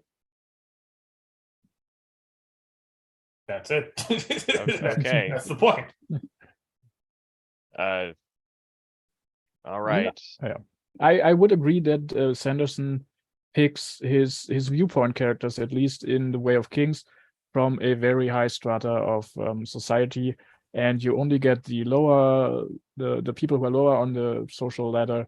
They are only side characters, so you don't get like their thinking, or you don't get as much dialogue from them. So it does create this very skewed impression of the way his characters talk in this more educated style. Okay, this is me getting into Sanderson as a person for a moment. I don't even believe you guys are really going to bite on this. I think that part of Sanderson's problem, and this is more a philosophical thing, this is one of the things that annoys me a lot with Sanderson. Sanderson does not understand his cultural superiors, and he thinks he does. What do you mean by cultural superiors? I think Sanderson has I think Sanderson projects. I think he's just an extremely middle class person. Sure. And he has openly said, I came from a very nice, upper middle class background. when Sanderson thinks of like elites, I think he thinks of the upper middle class, and he projects just a strong, and I think that infects his values Yeah. and his concept of like what a lofty person is. Like, you're gonna argue with me on this because I know you like Yasna. To me, Yasna is a midwit understanding of a really smart person. And like when we look at the elites, like the calling card of the middle class is misunderstanding elites and thinking they know more about them than they do. Like, that's what it means to be middle class on some level. Like people like Dalinar, and it's not as bad as it could be. But I think Sanderson has a hard time just depicting like really powerful people in a convincing way. Where like Adolin, I think he way upplays like the loquaciousness of what Adolin should be. Because I think a lot of these people are just kind of, because when you get to really powerful people, a lot of them become brutal. Like not every powerful person, not every noble is like the English country gentleman from the 1800s. A lot of nobles, when you get into the upper thing, they're just barbarians. A lot of them are just really savage people that play games and go to war and look for the more correct word would be detached, because their values are skewed because they don't see world in the same way that somebody from a different class would. Green, what do you think about then the King of Carbrand? What's revealed about him at the end of the first book? Okay, well I'm fine with him. I'm fine with him because he's a weird character. He's out there. It's fine. It's fine. But like, I absolutely adore that old fucker. Yeah, he's cool. Where he's revealed to be more sinister than he was, but he's such a specific character. It doesn't even feel like a class thing. Like, Yasna is one of the worst examples because, like I said, Yasna is a midwit's understanding of what a genius would be. Where Yasna is pretentious, she goes around giving weird speeches about, it's important to believe, to know about different ideas, even if you don't believe them. And she's a Redditor. Like, she's obsessed with proving to everyone that she knows about all these different idea systems, even though they don't matter to her.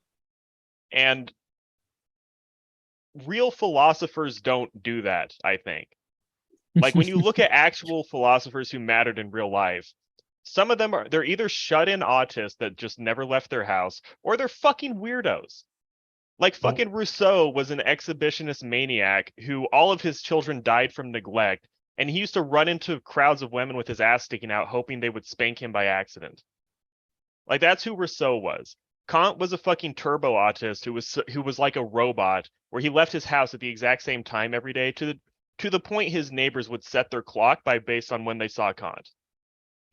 Yeah. When you look at actual philosophers, a bunch of them are maniacs, and Yasna kind of is a maniac in terms of her life choices, but then she talks like a Redditor, and it just fucking annoys me. What do we know about Yasna as a character? She's extremely proactive in the real world, and people like that don't talk like fucking Redditors.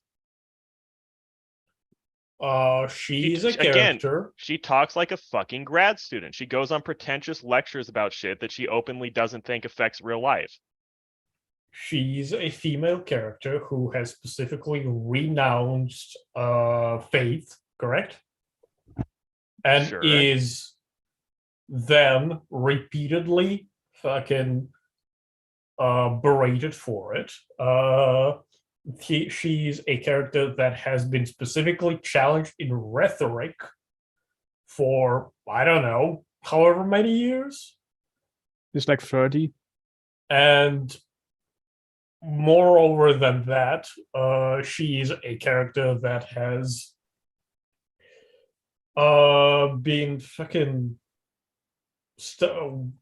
denied access to scholarly studies because of that, and has developed as a scholar anyway, because she just brute forces her way into places where she needs to gain those studies for one reason or another. So the way that she is portrayed in the book makes complete sense to me because of the way how she came about to be the scholar she became. But she's not an academic. she's not someone that sits around and reads books expecting people to give her, credit and status based on her reading books. Like, she's an actual social dissident, and she's active in the world. Like, she's actually trying to stop a demonic invasion, like / race war, and she's running around all these continents, and she's casting magic and killing people. I don't see how you can marry the behavior of being this like aggressive hero heretic and also being a pretentious snob who is Reddit, who gives r/atheism quotes to your protege. Because fucking, why do you want a character to sit there and read books for 30 years? We've skipped past that part because she's already Yeah, done but that. she should be past that. She's a fucking murderer. If you see so much violence that you hit the point where you can kill people without a second thought like Yasna does for almost no reason, where it's almost a game, shouldn't you also outgrow the teenage behavior of going on little speeches about r/atheism? No. Okay. No. Why? Okay. Those two things are completely disconnected. I need to stop. This whole thing was ill-conceived because it's just me and Thupa fundamentally see people in different ways. Yeah. And we just never agree on this. Where to me, Yasna seems like a totally incongruous character where anyone who could accomplish what she has would have completely outgrown her snarky bullshit. But to Thupa, it's like, no, that would make her snarky bullshit more. Yeah. I just don't see how those things are connected at all. I agree with Thupa on this one. Okay. I don't see, men and women of action to that degree as word mincers that go on pretentious rants about being a smart person atheist. doesn't mean you're not petty. Yeah, Okay. exactly. Fair enough. You know what? I have to take care of something for a few minutes. Why don't you guys just find something good to talk about so I can quit talking, and I'll be back in a few minutes. All right. Jaws? Yeah. Have you read Metro 2033? No, I played the first game though, and then I stopped playing the second game, and then I tried to play the second game again, but at that point it did not run well anymore, and I deinstalled it. That's fair. But goddamn, I do like those books because here's the thing. My first like series of books that I really got into was like Metro 2033, and then there was 2034 out at that point already. And then I was like, is there anything more? Because I just saw like a bookshelf of Metro. And then I Googled that shit, and what the fucker decided to do is he was like, well, you see, I have this Metro series going on, but I'm kind of writing a thing already, and I kind of want more shit to happen in the world while that's happening. So I'm just gonna let anybody write within the confines of this. Okay, I did not know about that at all. And so there's like a whole expanded part of the fucking Metro universe. I've never encountered that. So I'm like a fucking bookshelf. Well, let me see. 1, 2, 3, 4, 5, 6, 7, 8, 9, 10, 11, 12, 13, 14, 15, 16, 17, 18, 19, 20, 21, 22, 23 fucking books within the series, which are just written by different fucking randos. Is there someone who's written more than one other than the main author? Yes. Okay. So it's not every single book is written by a completely different person. Yeah. So sometimes there are like series but it's like about characters within this universe. And people will have like whole mini series with it. Like it's the whole expanded universe shit with Star Wars. Yeah. Does the quality hold up based on what yeah. I mean, yeah. Does the quality hold up depending or non-depending on the writer? Sometimes. Like some books are all right. Some books are really good. Some books are just not. But the big thing about it is that fucking the first series is the first book, 2033, is just all about Metro, or Moscow Metro. Yeah. And how people survive in it. But 34 takes the characters outside for a prolonged period of time. And the expanded universe really likes to focus on what's happening outside of the Metro in the bummed out fuck world. Yeah, okay, so technically not Metro. It's kind of not Metro, yeah. Like, what is like happening somewhere in the Arctic? Okay. Yeah, it's not one of the good ones. At least I didn't like it. But there's one where they fucking travel to St. Petersburg and then reside in their metro. Yeah, I mean that kind of makes sense at least. But it's like the large part of the book is them traveling to St. Petersburg. Okay. That makes less sense. It's a series. Yeah. I occasionally have these moments where I fall down rabbit holes, and I got interested in Warhammer 40K, not in the lore. Hell yeah, brother. Not really in the lore, but the game itself. You ever went into this? Because it's so stupid. I know. No, I wish I was both rich enough and skilled enough to actually get into the game itself, and then I would still need people to play with. But yeah, I know it's something I will never get into it, but I've sunk hours into just watching videos and stuff about it. And I also got into the if the Emperor had the text-to-speech device videos. Hell yeah, brother. It's such a good series, but yeah, I've not finished it yet, but it's very funny. It makes so many, like the amount of jokes per square meter in that series is astounding. Yeah, but I mean, it probably makes a lot more sense, or has a lot more detail if you know the lore. Yeah, like, the problem is you gotta know the fucking details. And another problem with Warhammer, there is no entry point. I mean, you can just pick wherever you want. That's the issue, though, right? Where you can pick up pretty much anywhere, and it's still not gonna be like an entry point. But so you just kind of, as you go into Warhammer, you just feel lost. You mean the John? Do you mean the video game, the Space Marine? No, I meant the tabletop game. I'm just John is talking about the fucking Space Marine. Okay. Yeah, the Space Marine is a fucking video game about Space Marines going to a place and a bunch of shit happens, and then it ends very poorly. And then because it was supposed to be a fucking series of games and they were expected to make more of them, but now they are actually, for some fucking reason, suddenly they decided to pick up that franchise, and this year, 10 years after the game's release, they're making a new one, and people are fuming over it. Yeah.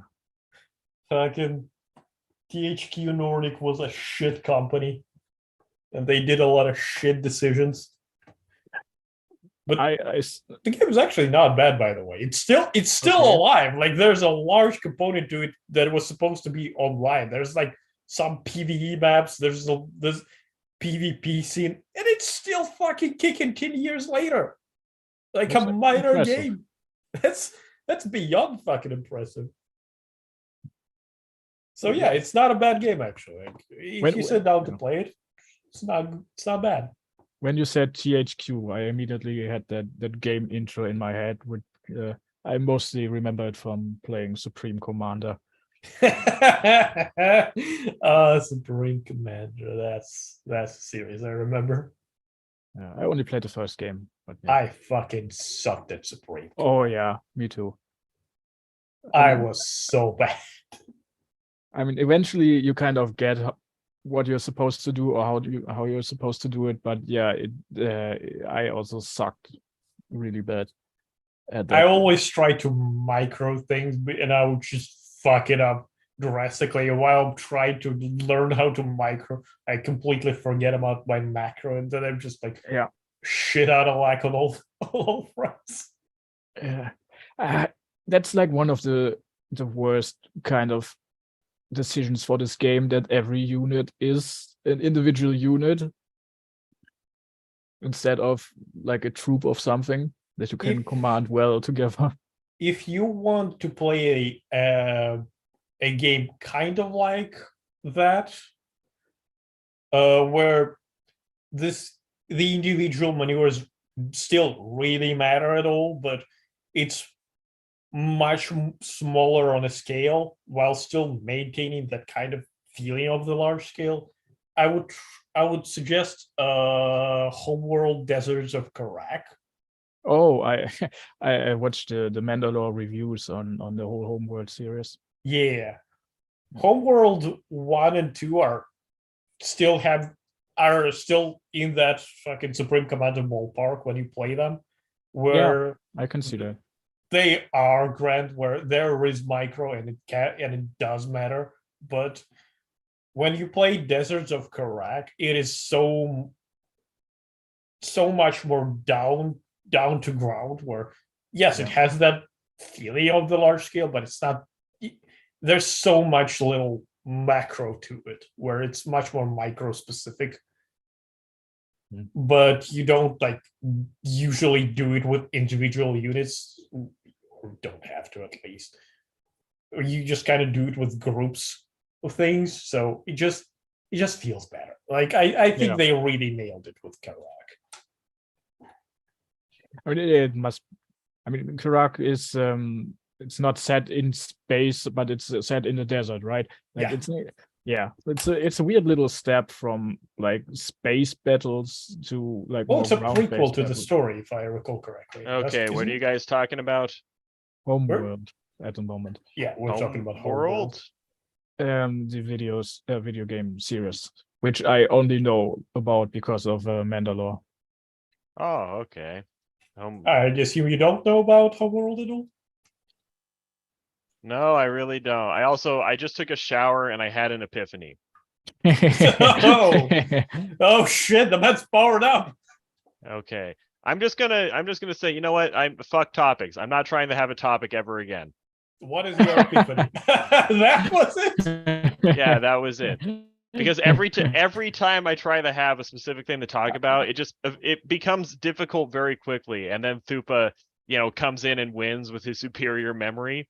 So I mean, that's because it treated like a discussion instead of just us bullshitting and talking about something. Yeah. You know what? Yeah. Okay. Homeworld. Are there fucking sexy ladies in Homeworld? I bet there are.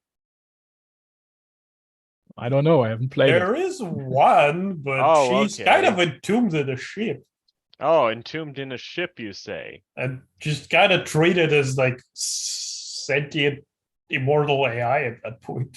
Oh, wow. AI waifus. I wouldn't know anything about that, Thupa. Holy shit. Yeah.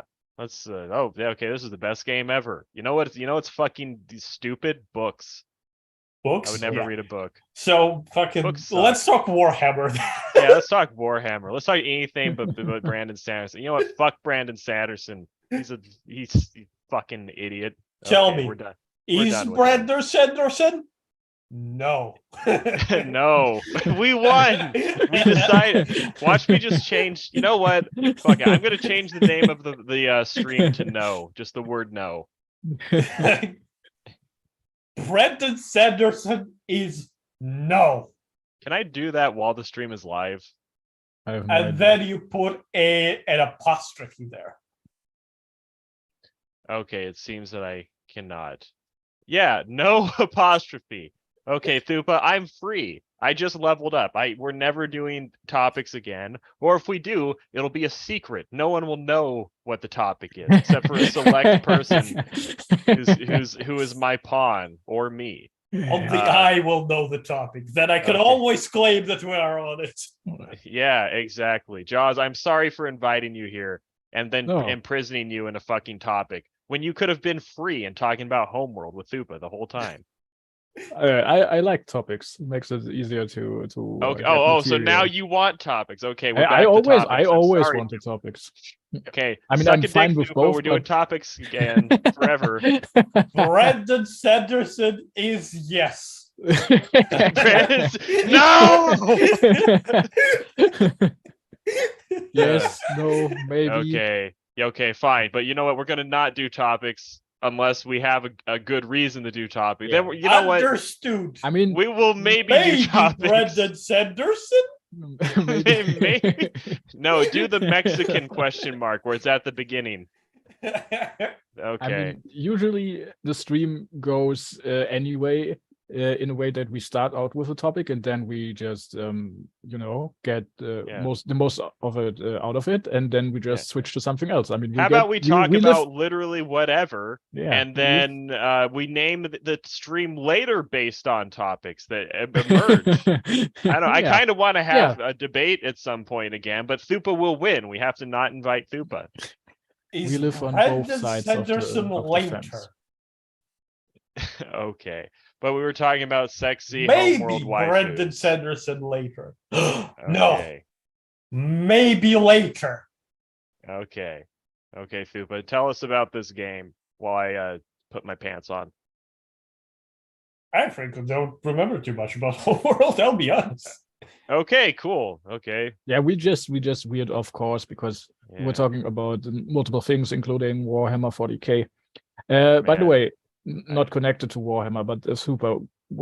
Which series do you like more? The Stormlight Archives or the Wheel of Time? Ooh. Here's the thing.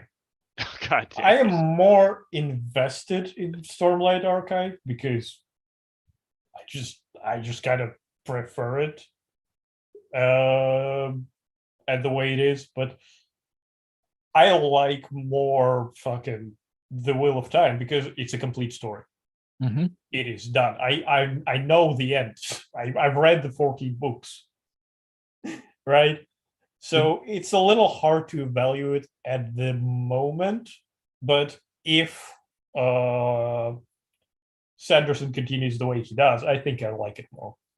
Okay. Did you read the 15th book, the prequel or whatever it is? I actually never got around to reading the prequel, no. The I've Reaper of only- Souls, was it? I have no idea. I've only started the Eye of the World like a year ago or something. I tried the audiobook, but I'm not too good with audiobooks, so I just got the physical copy, and I've almost caught up to where I left off. Like I'm a little bit less than 300 pages in. I am a cheater. I do both. Yeah. Okay. I launch an audiobook while I read. Yeah. Speaking of novels, John just sent me a link for apparently there's a Konosuba visual novel coming out. Holy shit. Okay. Oh my god, they have images? Oh, What that's the horrible. fuck is it? That's not Ah! an image. Oh wow, that's so it got bigger. Fuck, make it go away. God damn it. So What kind of fucking shit is What John the- sending me? is it an H-rated one? I would I don't think it would be. No, probably not. How is Wiz wearing the least provocative outfit? That's odd. Oh, it's the clothes of desire. So apparently you wear 7 heroines. I don't even know who that would be. Wait, Megumin, Darkness, Aqua, Wiz, Wiz. Chris, maybe Union. Oh, Union. we're already and at is Chris- 6. Is it Chris? The I thief girl? said What's Chris, her name?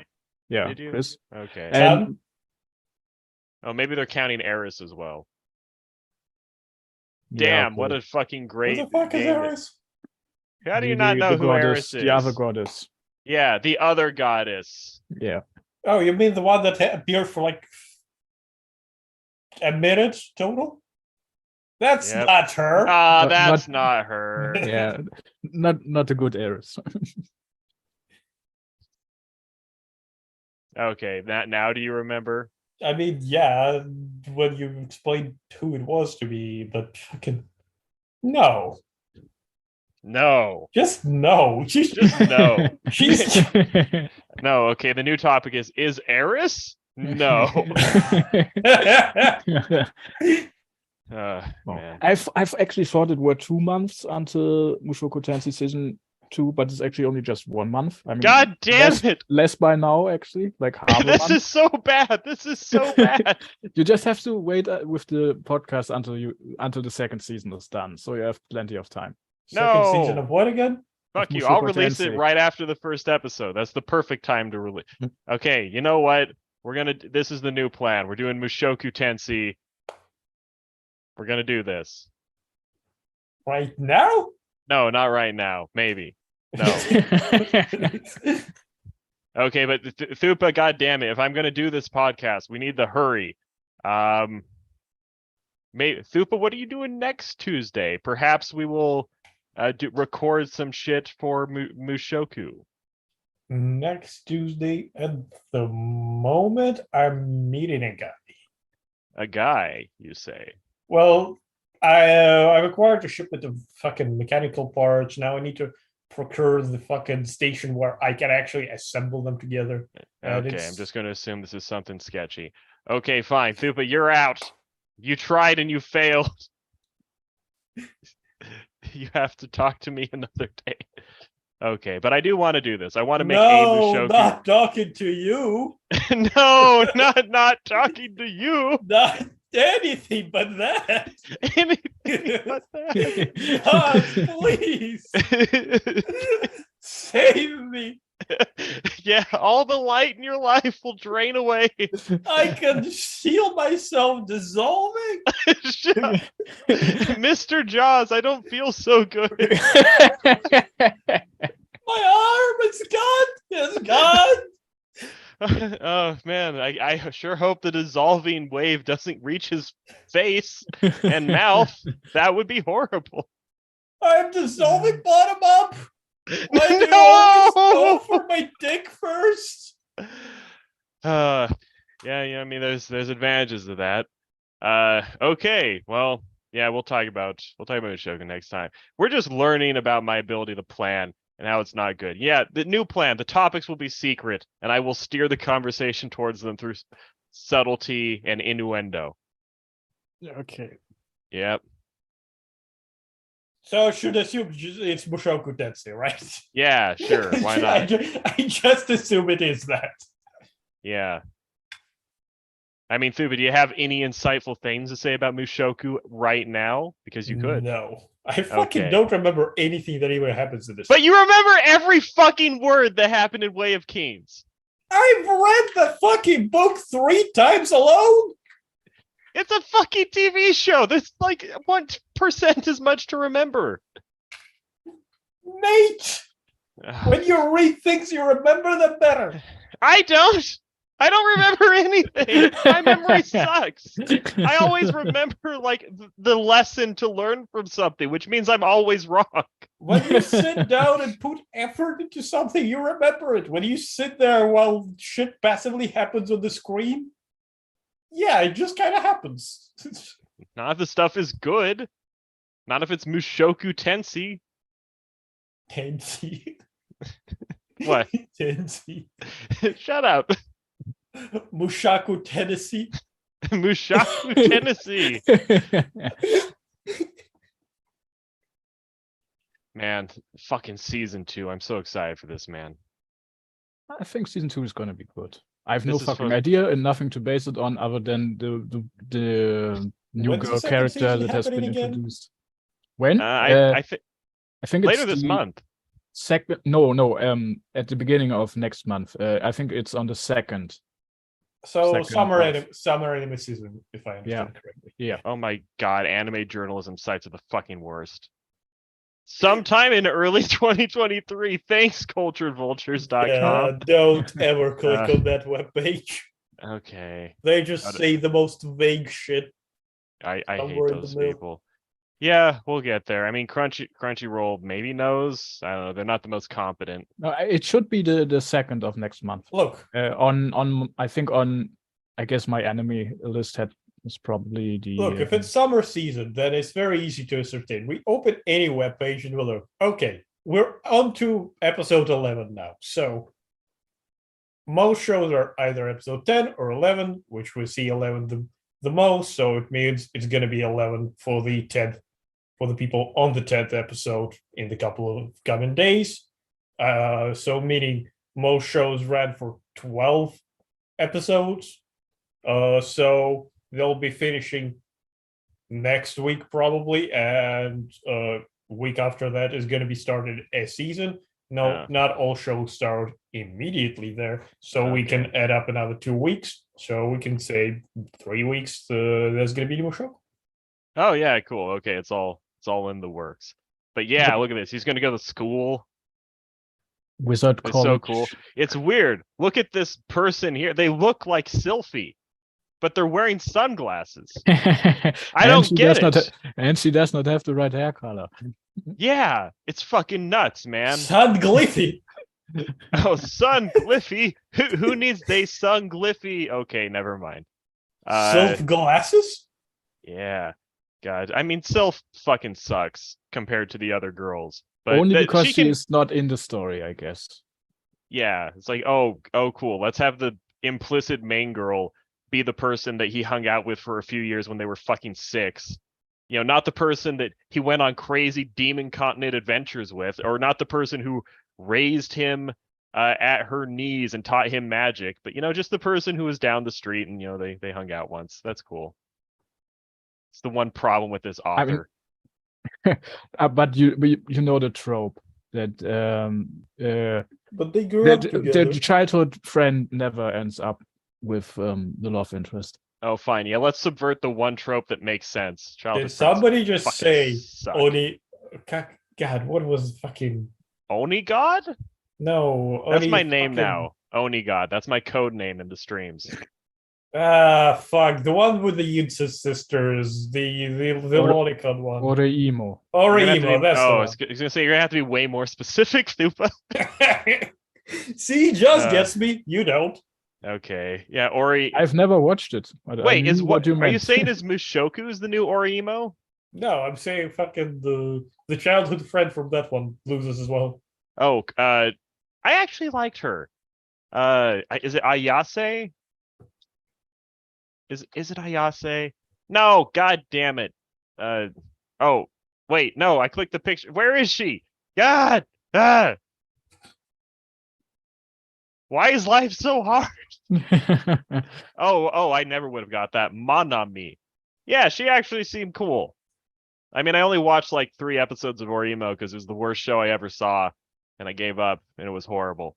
But, you know, this girl seemed relatively tolerable out of the cast.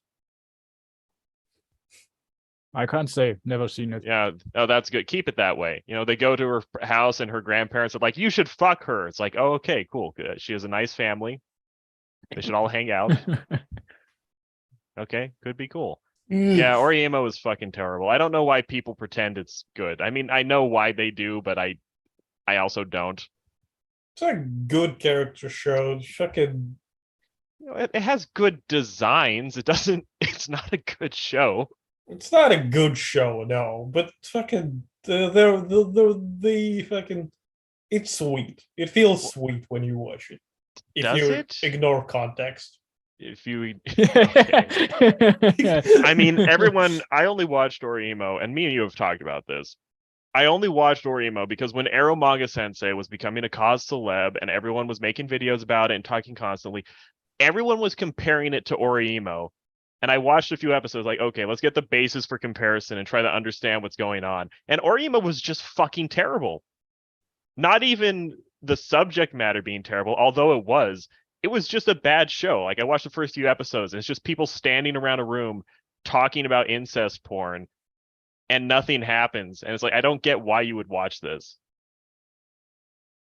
Because you're Karen on Twitter? Nobody got that joke. Because you're a carrot on Twitter? Then don't bother. Fucking. I definitely don't get that joke. You want to explain it? No.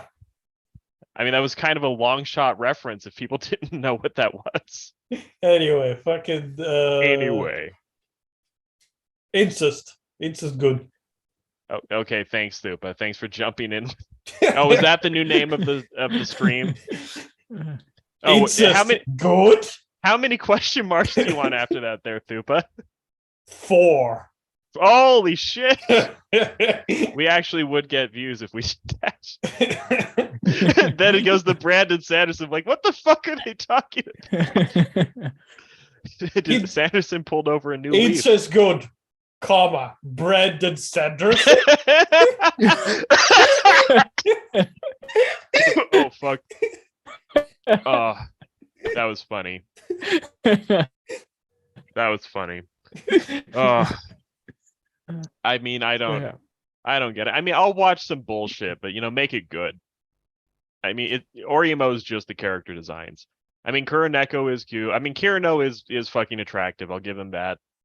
I kind of like the otaku girl too. I like she has the crazy glasses. That's always fun. Like the dude in Dragon Maid. It's always cool. Dude in Dragon Maid? Yeah, the best friend in Dragon Maid. Oh, right. Yeah, okay. The Taki something. You remember his name, but not that he fucking exists? I'm sorry, I didn't. Oh, there we go. Yeah. Hell yeah. Me when I see Mushoku Tensei. Damn. Do you also have to be drunk to start nerding out about it? No. Drunk on life. Man, I should get high and watch Mushoku Tensei. That must be a religious experience. I bet. Damn. I should get high in general. I haven't done drugs in a while. Are drugs illegal, comma, Brandon Sanderson? Brandon Sanderson? Hey. / incest? I would actually no, I would never do drugs, Stupa. Question mark, Ever. Exclamation point. I mean, it took me a while to realize, okay, maybe I shouldn't confess to crimes on YouTube all the time. Oh my god, is Johnny Boy here? Is Johnny my boy? He might still be here. You know who should do drugs is John. I feel like John would you would be cooler if you did drugs. You need to submit to peer pressure and start doing drugs to fit in with your friends. Is he older than you? Yeah. We're still peers. You're his senior. Yeah. John, all the cool kids are doing it. I mean, I do it. I mean, Stupa has, but we don't talk about it much. I don't think Nietzsche does. Am I the only one that does drugs? Rickets. That's so weird. No, it's not. It's not because weird. I mean, am I right after saying I shouldn't admit to illegal shit? Well, no, you can just say, "Oh, I consume drugs." All right, Johnny Boy's here, baby. It's time for the pineapple story. I don't remember which one it was, but I'm gonna go with the PG one. All right, so there are 2 pineapple stories. One is not. Oh god! Oh no, there's 2 of them. It gets out of hand. No, there are 2. So many pineapples. So the first pineapple story is this, right? My girlfriend bought a pineapple, put it on the fucking table, and said, "You don't eat it." Eat it? I was like, "Why the fuck do you buy a pineapple? Put it here." She was like, "It's a decoration. You don't dare eat it." So when she left the room, I looked at the pineapple and I made sure that I made a decision that I'm definitely going to fucking eat it.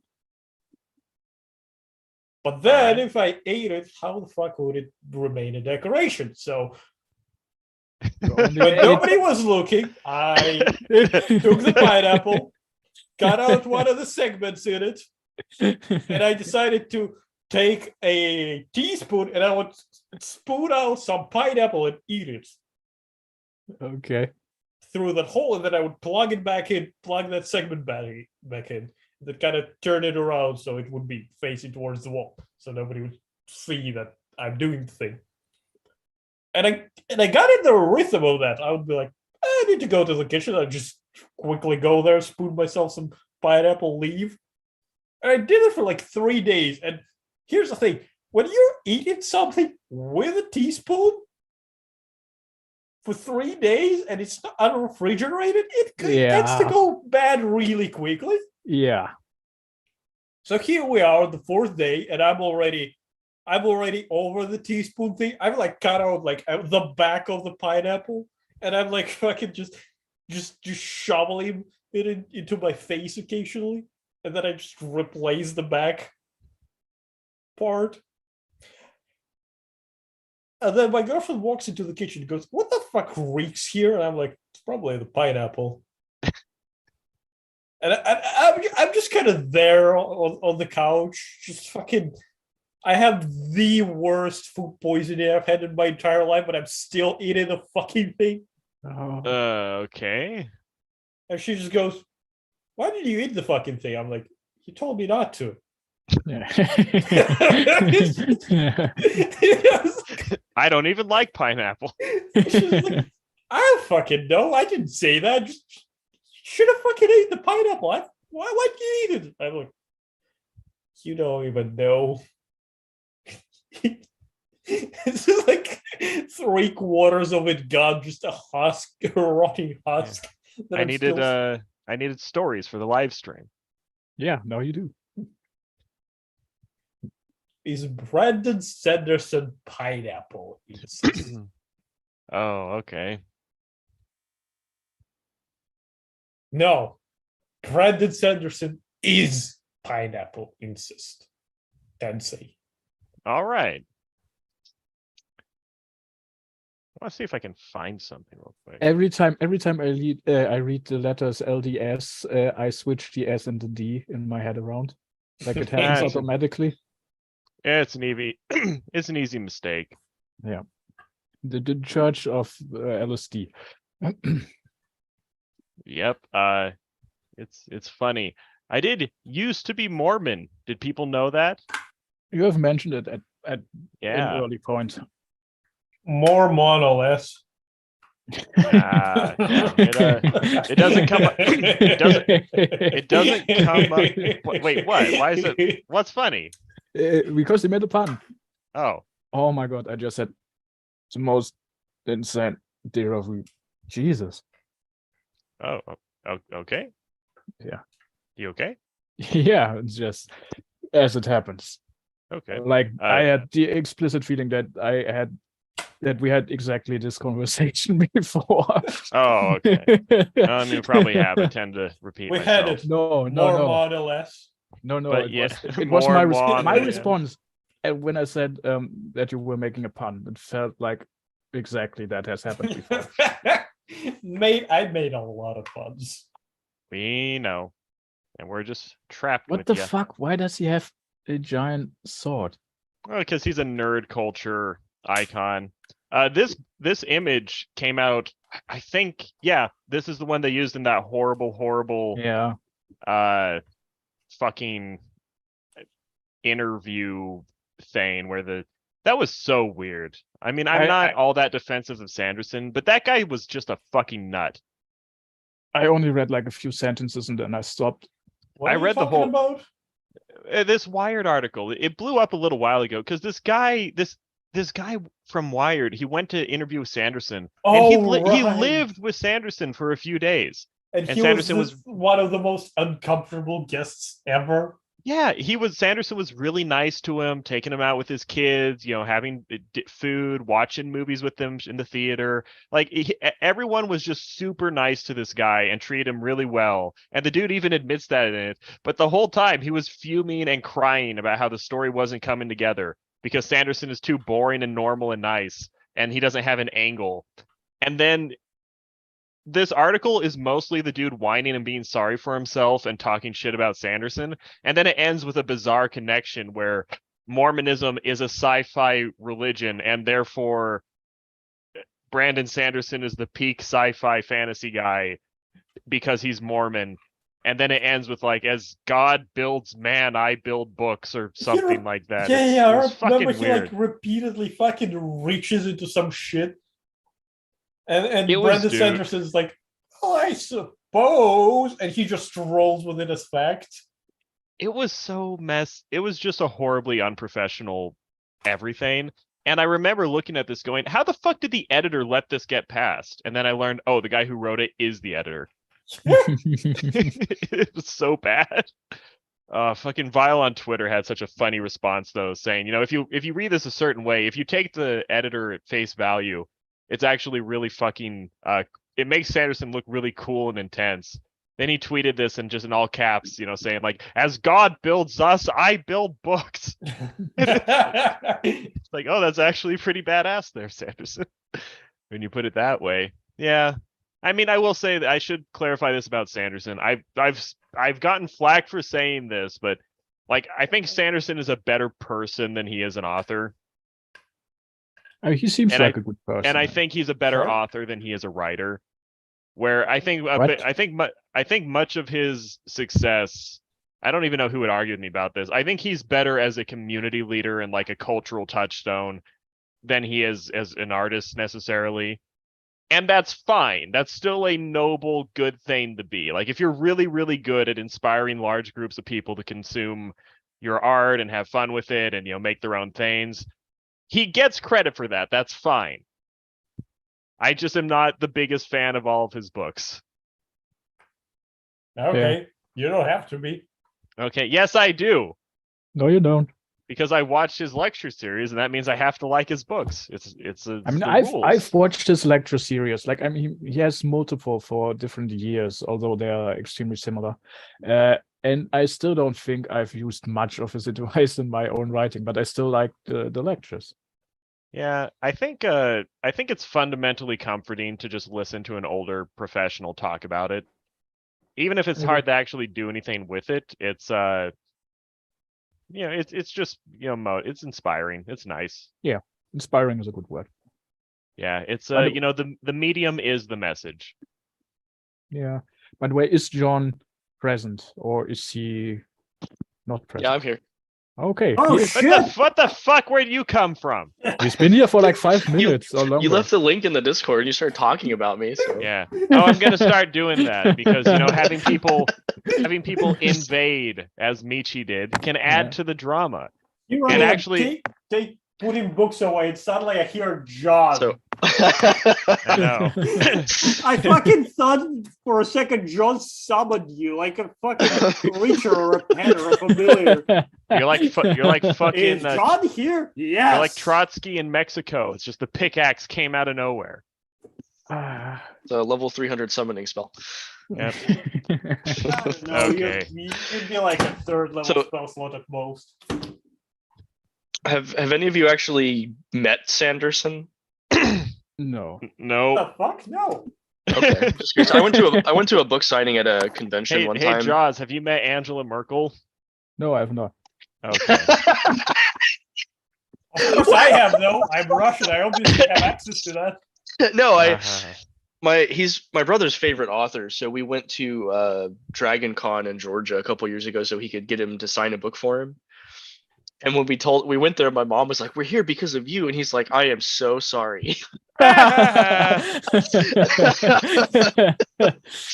tried. It was the funniest thing. Yeah, that's cool. I mean, that was Yeah. a weird way to start. Like, have you guys met this guy? Because I have. I've always thought that was a funny story. Yeah. The only Yeah, and convention what I- I've ever been to was Gamescom. Gotcha. I Well, never that's went to a actually in Europe, convention. so that's probably easier for you to do. Yeah, I was going to go- It was in my city. Yeah, Oh. this was one state over from where my parents live, so that's I live- easier for us to go. I mean, me and John both live in the middle of fucking nowhere. Yes, especially right now. When I was in Seattle, I actually was going to go to SoccerCon because someone was going to buy me tickets, but then COVID hit and they canceled it. Mm-hmm. Actually, when I was at the Gamescom, I do have a little story there because I went there with a friend. We got immediately separated and lost in the fucking crowd. Oh boy. There was no reception there because fucking, I don't know, too many phones at one place. And I just said, you know what? Fuck it. I'm just gonna go places. And then I run into a Stormtrooper cosplayer. And I just kind of fucking, he seemed miserable in his costume in 32-degree heat. Yeah. And I was like miserable myself because I was lost. Everything is just queues everywhere for like 20 minutes No, what 20 minutes? Fucking 5 minutes of gameplay at most, or to watch some shit on the screen. And I'm like, I'm not queuing for any of that stuff. And then the dude like pulls out old PSP and is like, "You want to go somewhere? Just sit around and play fucking what's it called?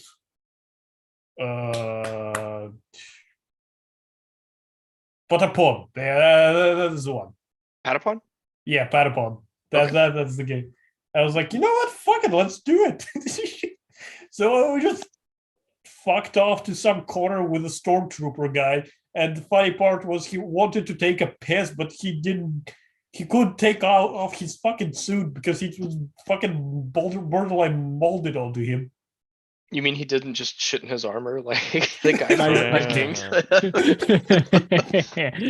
And he was We went full constantly circle. complaining how he needed to take a piss but couldn't.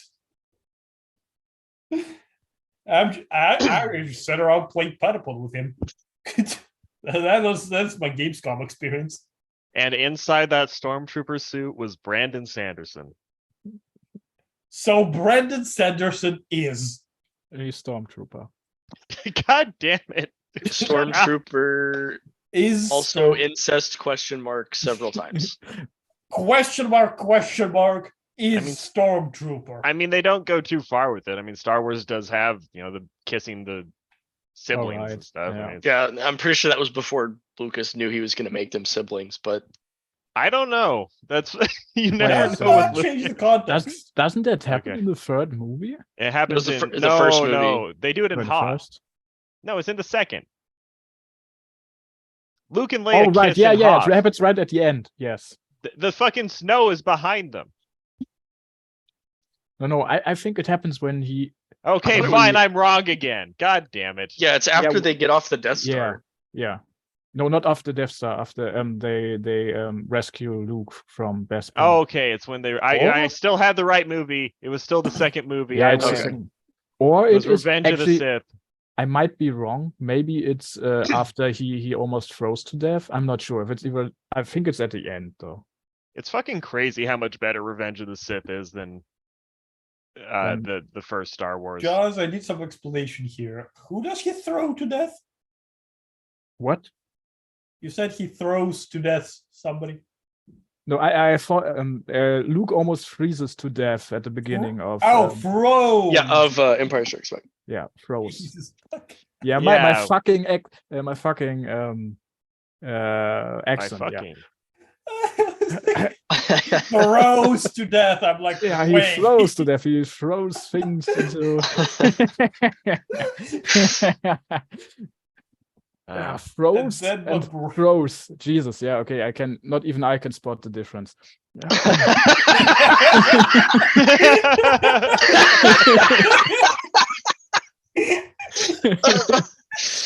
Oh, Jeez. Get some more consonants.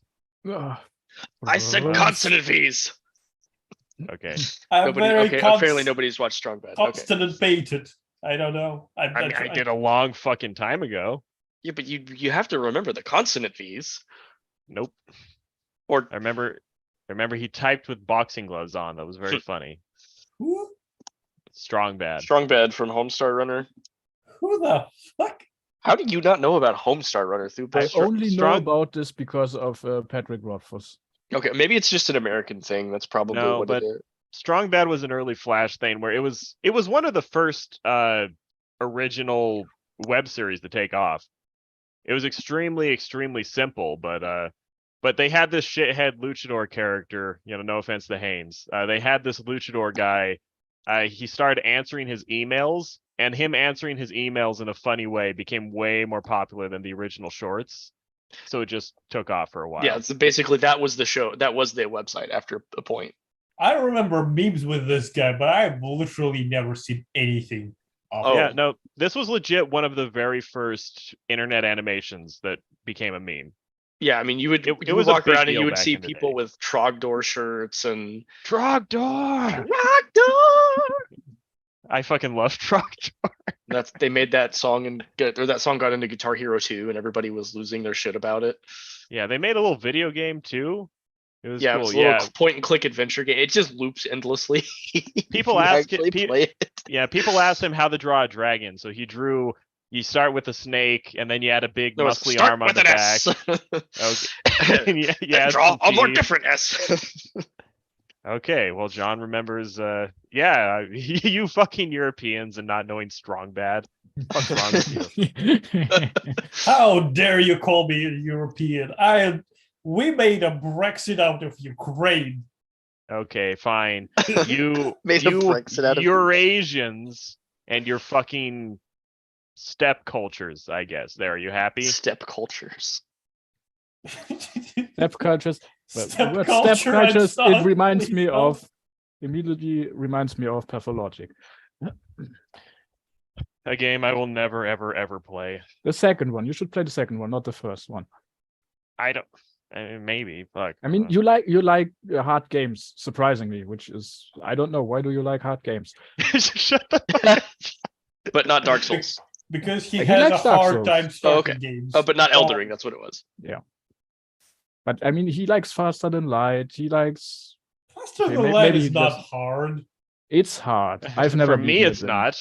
As far as fucking the I mean, what you roguelikes consider go. hard is also relevant to how long you've been playing and how I good have you I've more than got it. 30 hours, I think, on Faster Than Light, and I've never Okay. beaten it once. Fucking I mean, that's casual. true. I know. 37.5 hours.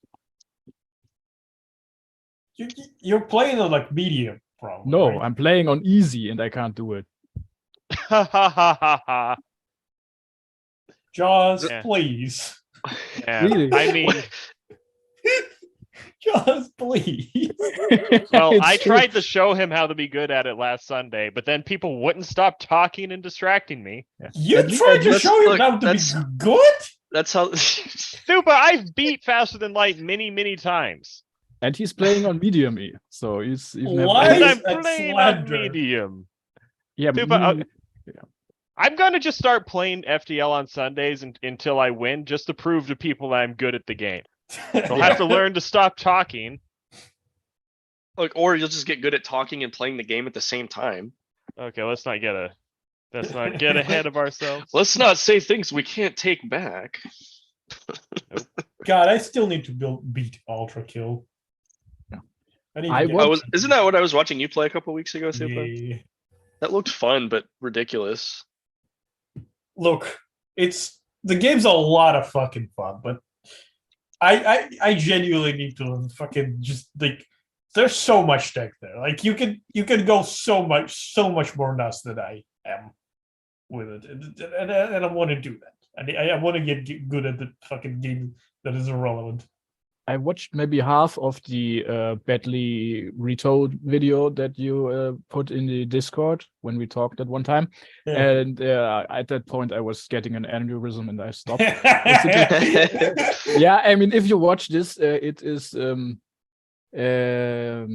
what's the fucking word? Epilepsy inducing, basically. I don't have epilepsy, but still, it's a lot to take in, especially with all the with the stuff that's actually mentioned and the style the video is made in. It's hard to watch. Yeah, but that's fucking Max, or his fucking editing style causes seizures Yeah, and kills wild animals.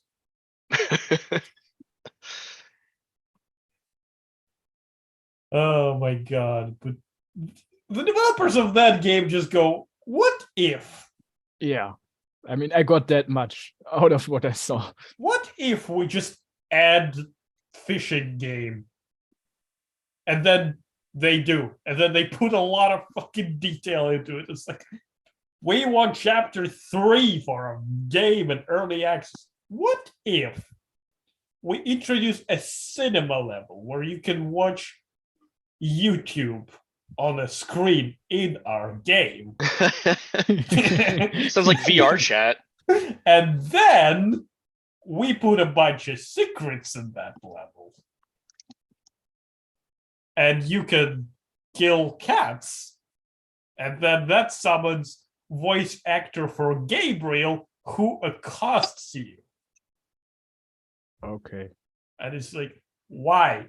Why don't we put Crash Bandicoot 3 times into our games?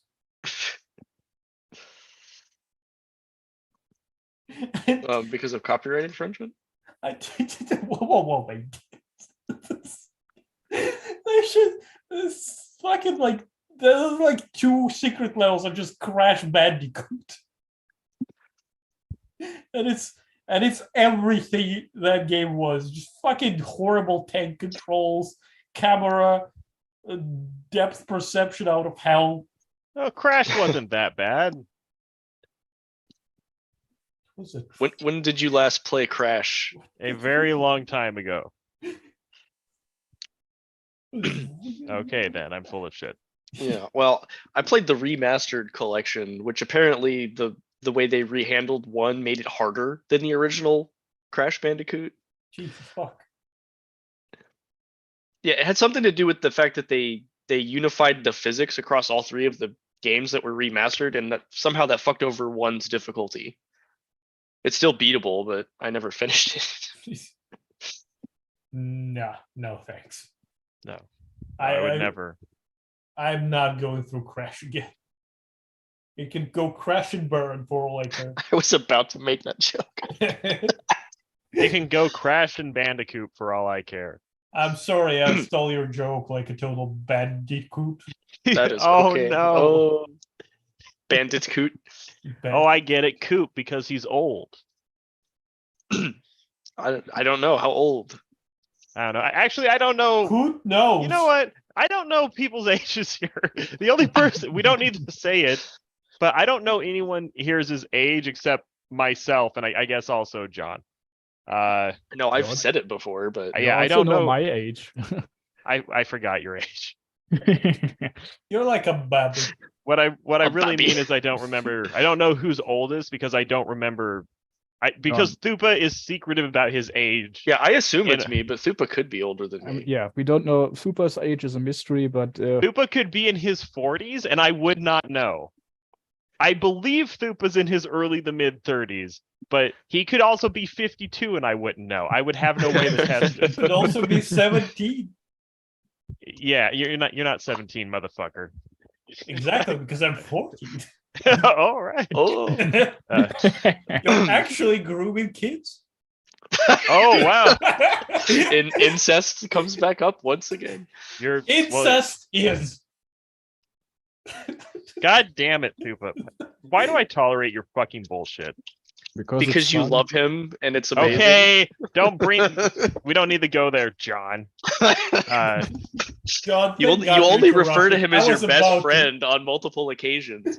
John, thank God What you a interrupted. sad- I was about to break out into another Metal Gear Rising song. Oh, everybody missed my sources. I made it the fuck up joke earlier.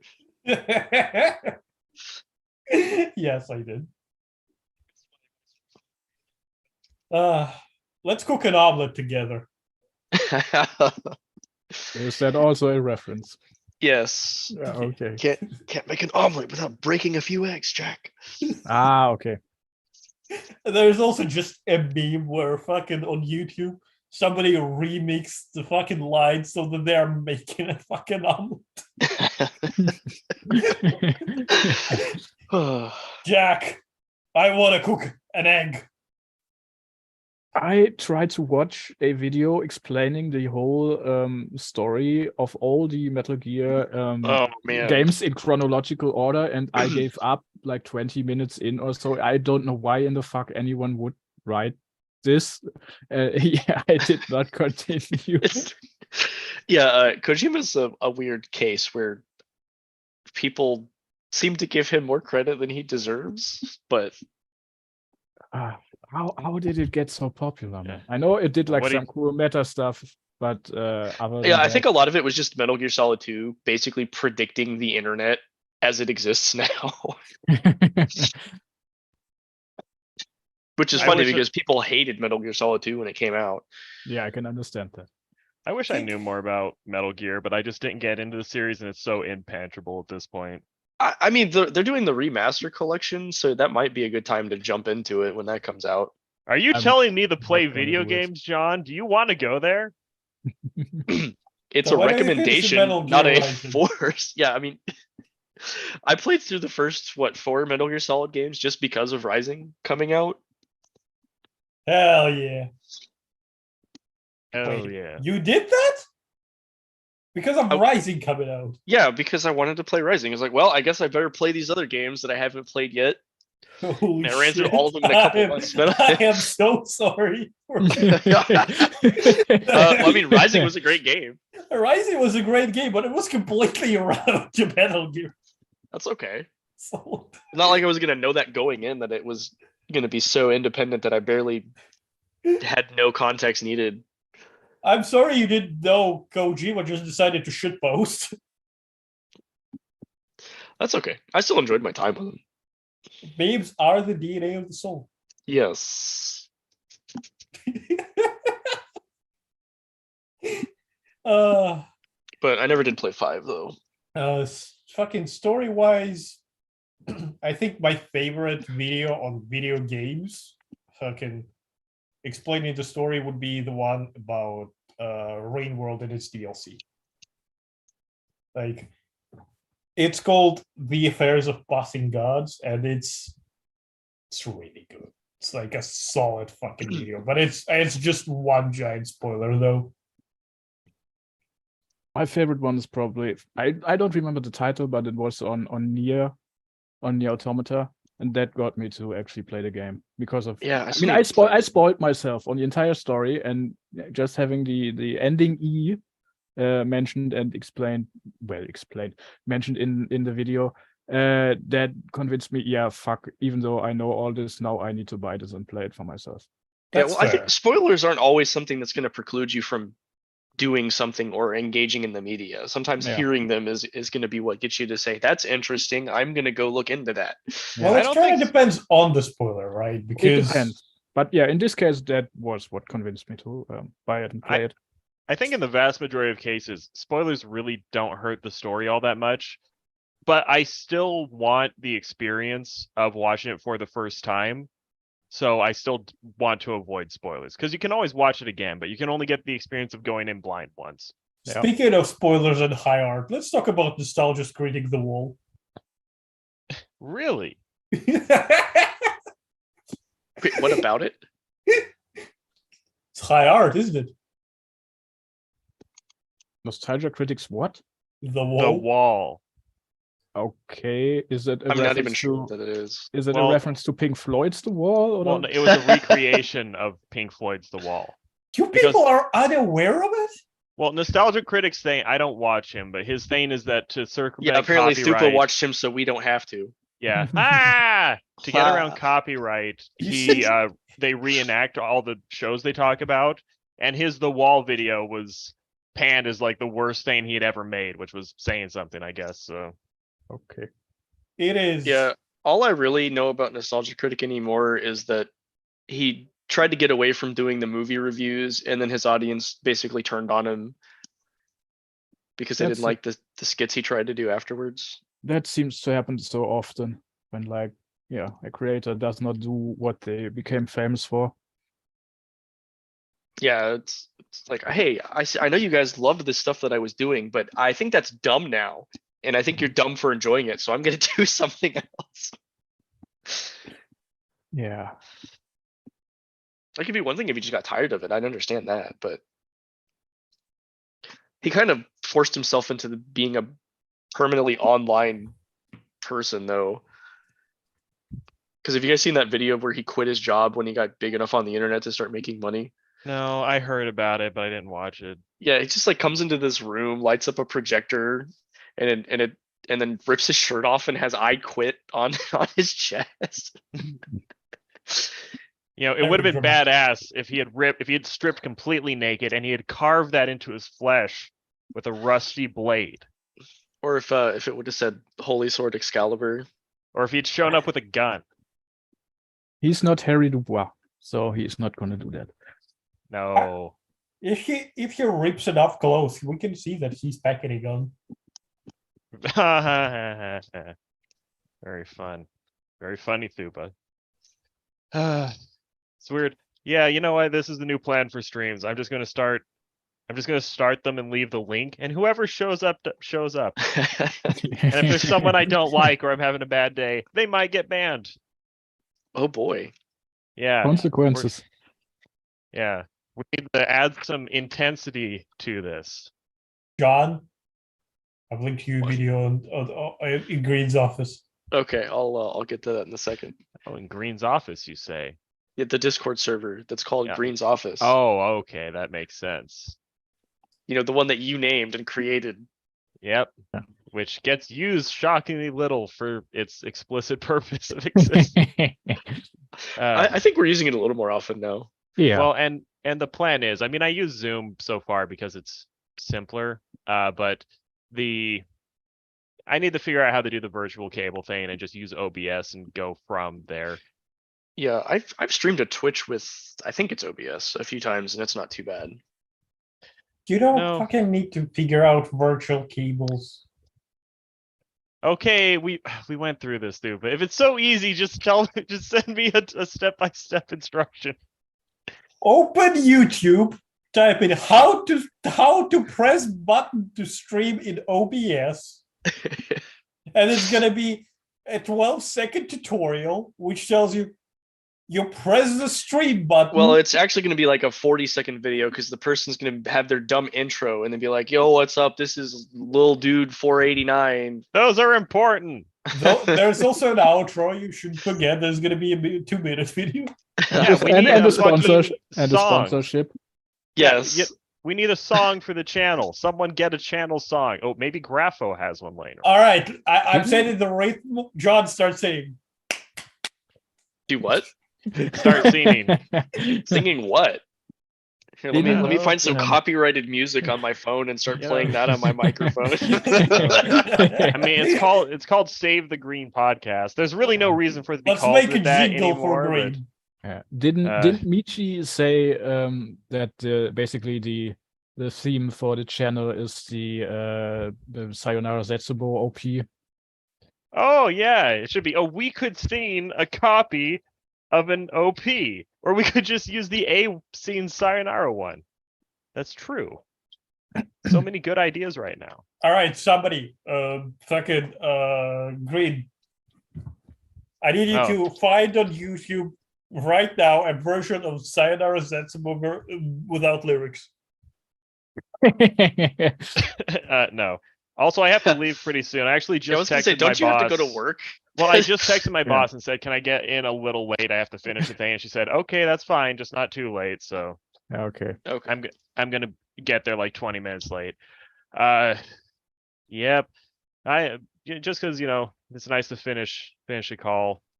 I also can walk away from it and let you guys talk for a while, but I suspect you won't take me up on that. I mean, Uh, I don't care. okay, well then never mind. It's like I get to Uh, work from home. I don't have to go to an office. So Yeah, you have to go to Green's office. yes, I'm in an office technically. Okay. Yeah. Okay. I guess that should technically be, I'm in 2 offices because I'm in my office set up down here in the basement too. that should be the next project. We find a theme song, or we can find something that isn't copyright. Like some Sephiros perhaps. Sephiros? Yeah, you don't even know who that is.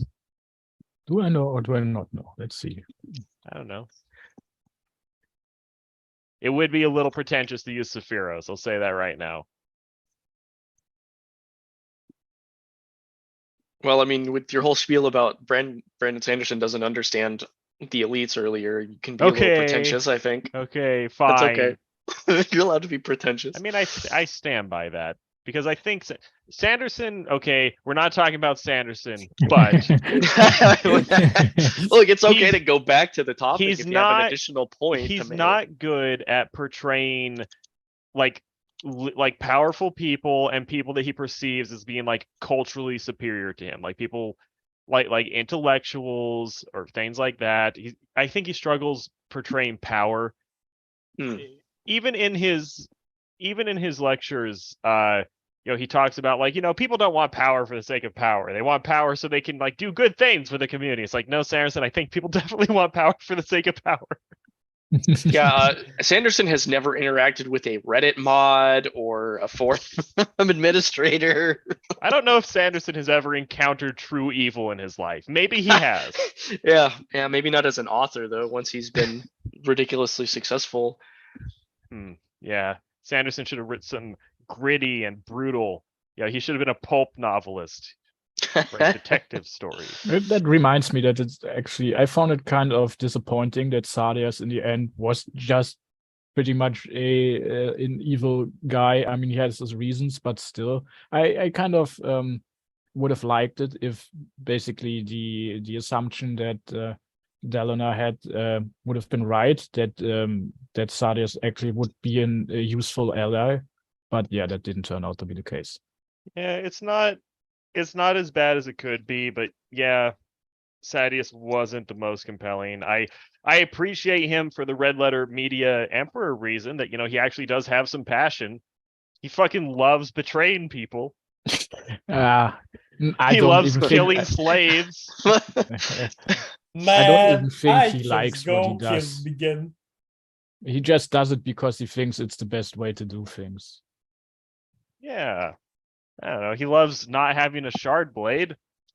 No. No, wait, no. He loves being angry about not having a shard Yeah, blade. that he does. And now he has one. Yeah, god damn it. It was all he didn't have. Yeah.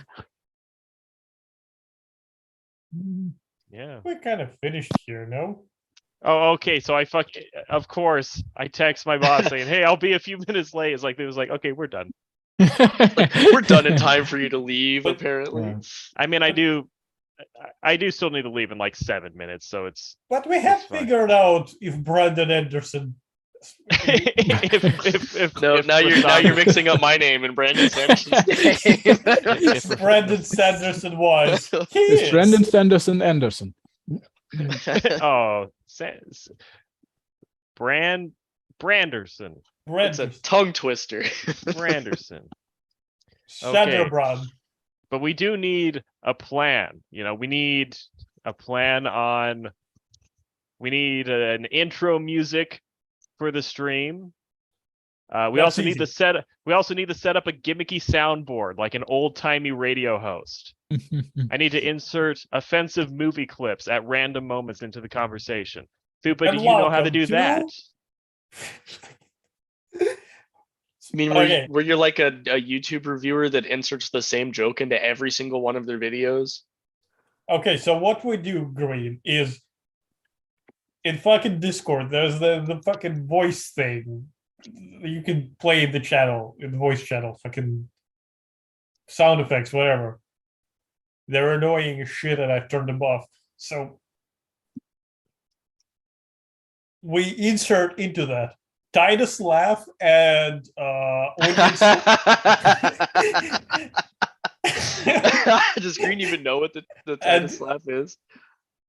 And audience clapping from fucking what's it called? Nerd shit. The fucking that everybody hates. Big Bang Big Theory. Bang Theory? Yeah. Yeah. Nerd shit. Nerd shit.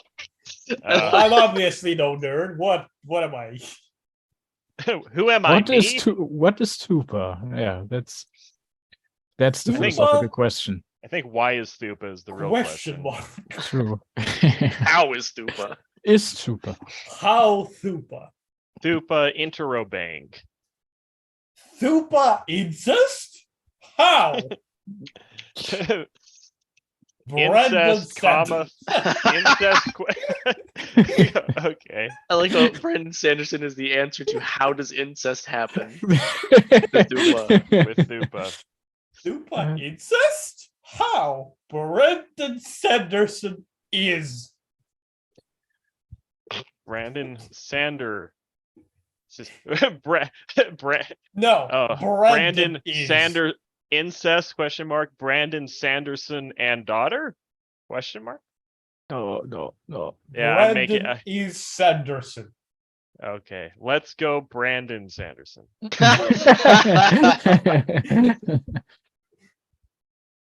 Why did we talk about Orimo at one point?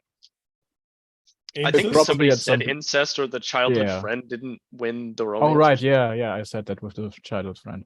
Yeah, My which one goal in life is to never think about Oriimo, and it never happens. Oh, it's okay. Well, what I'm gonna do is I'm gonna make you play Dengeki Bunko Fighting Climax, and I'm pretty No. sure there's a character from that game in there, or from that series in there.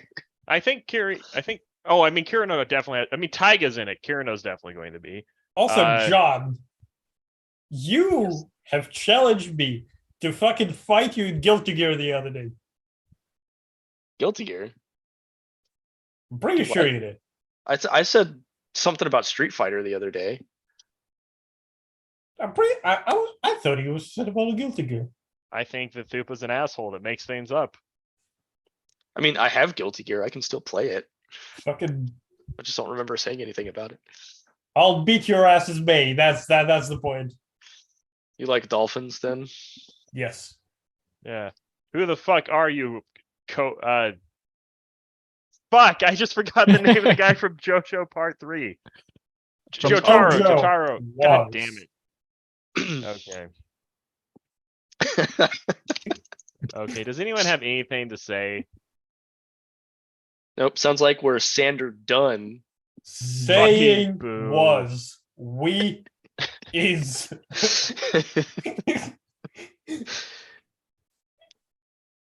Okay, or for are real. we? Okay, I'm gonna stop the live stream. This was Okay. This was a learning experience. Have a good The fifth evening one and or or something. morning, everybody.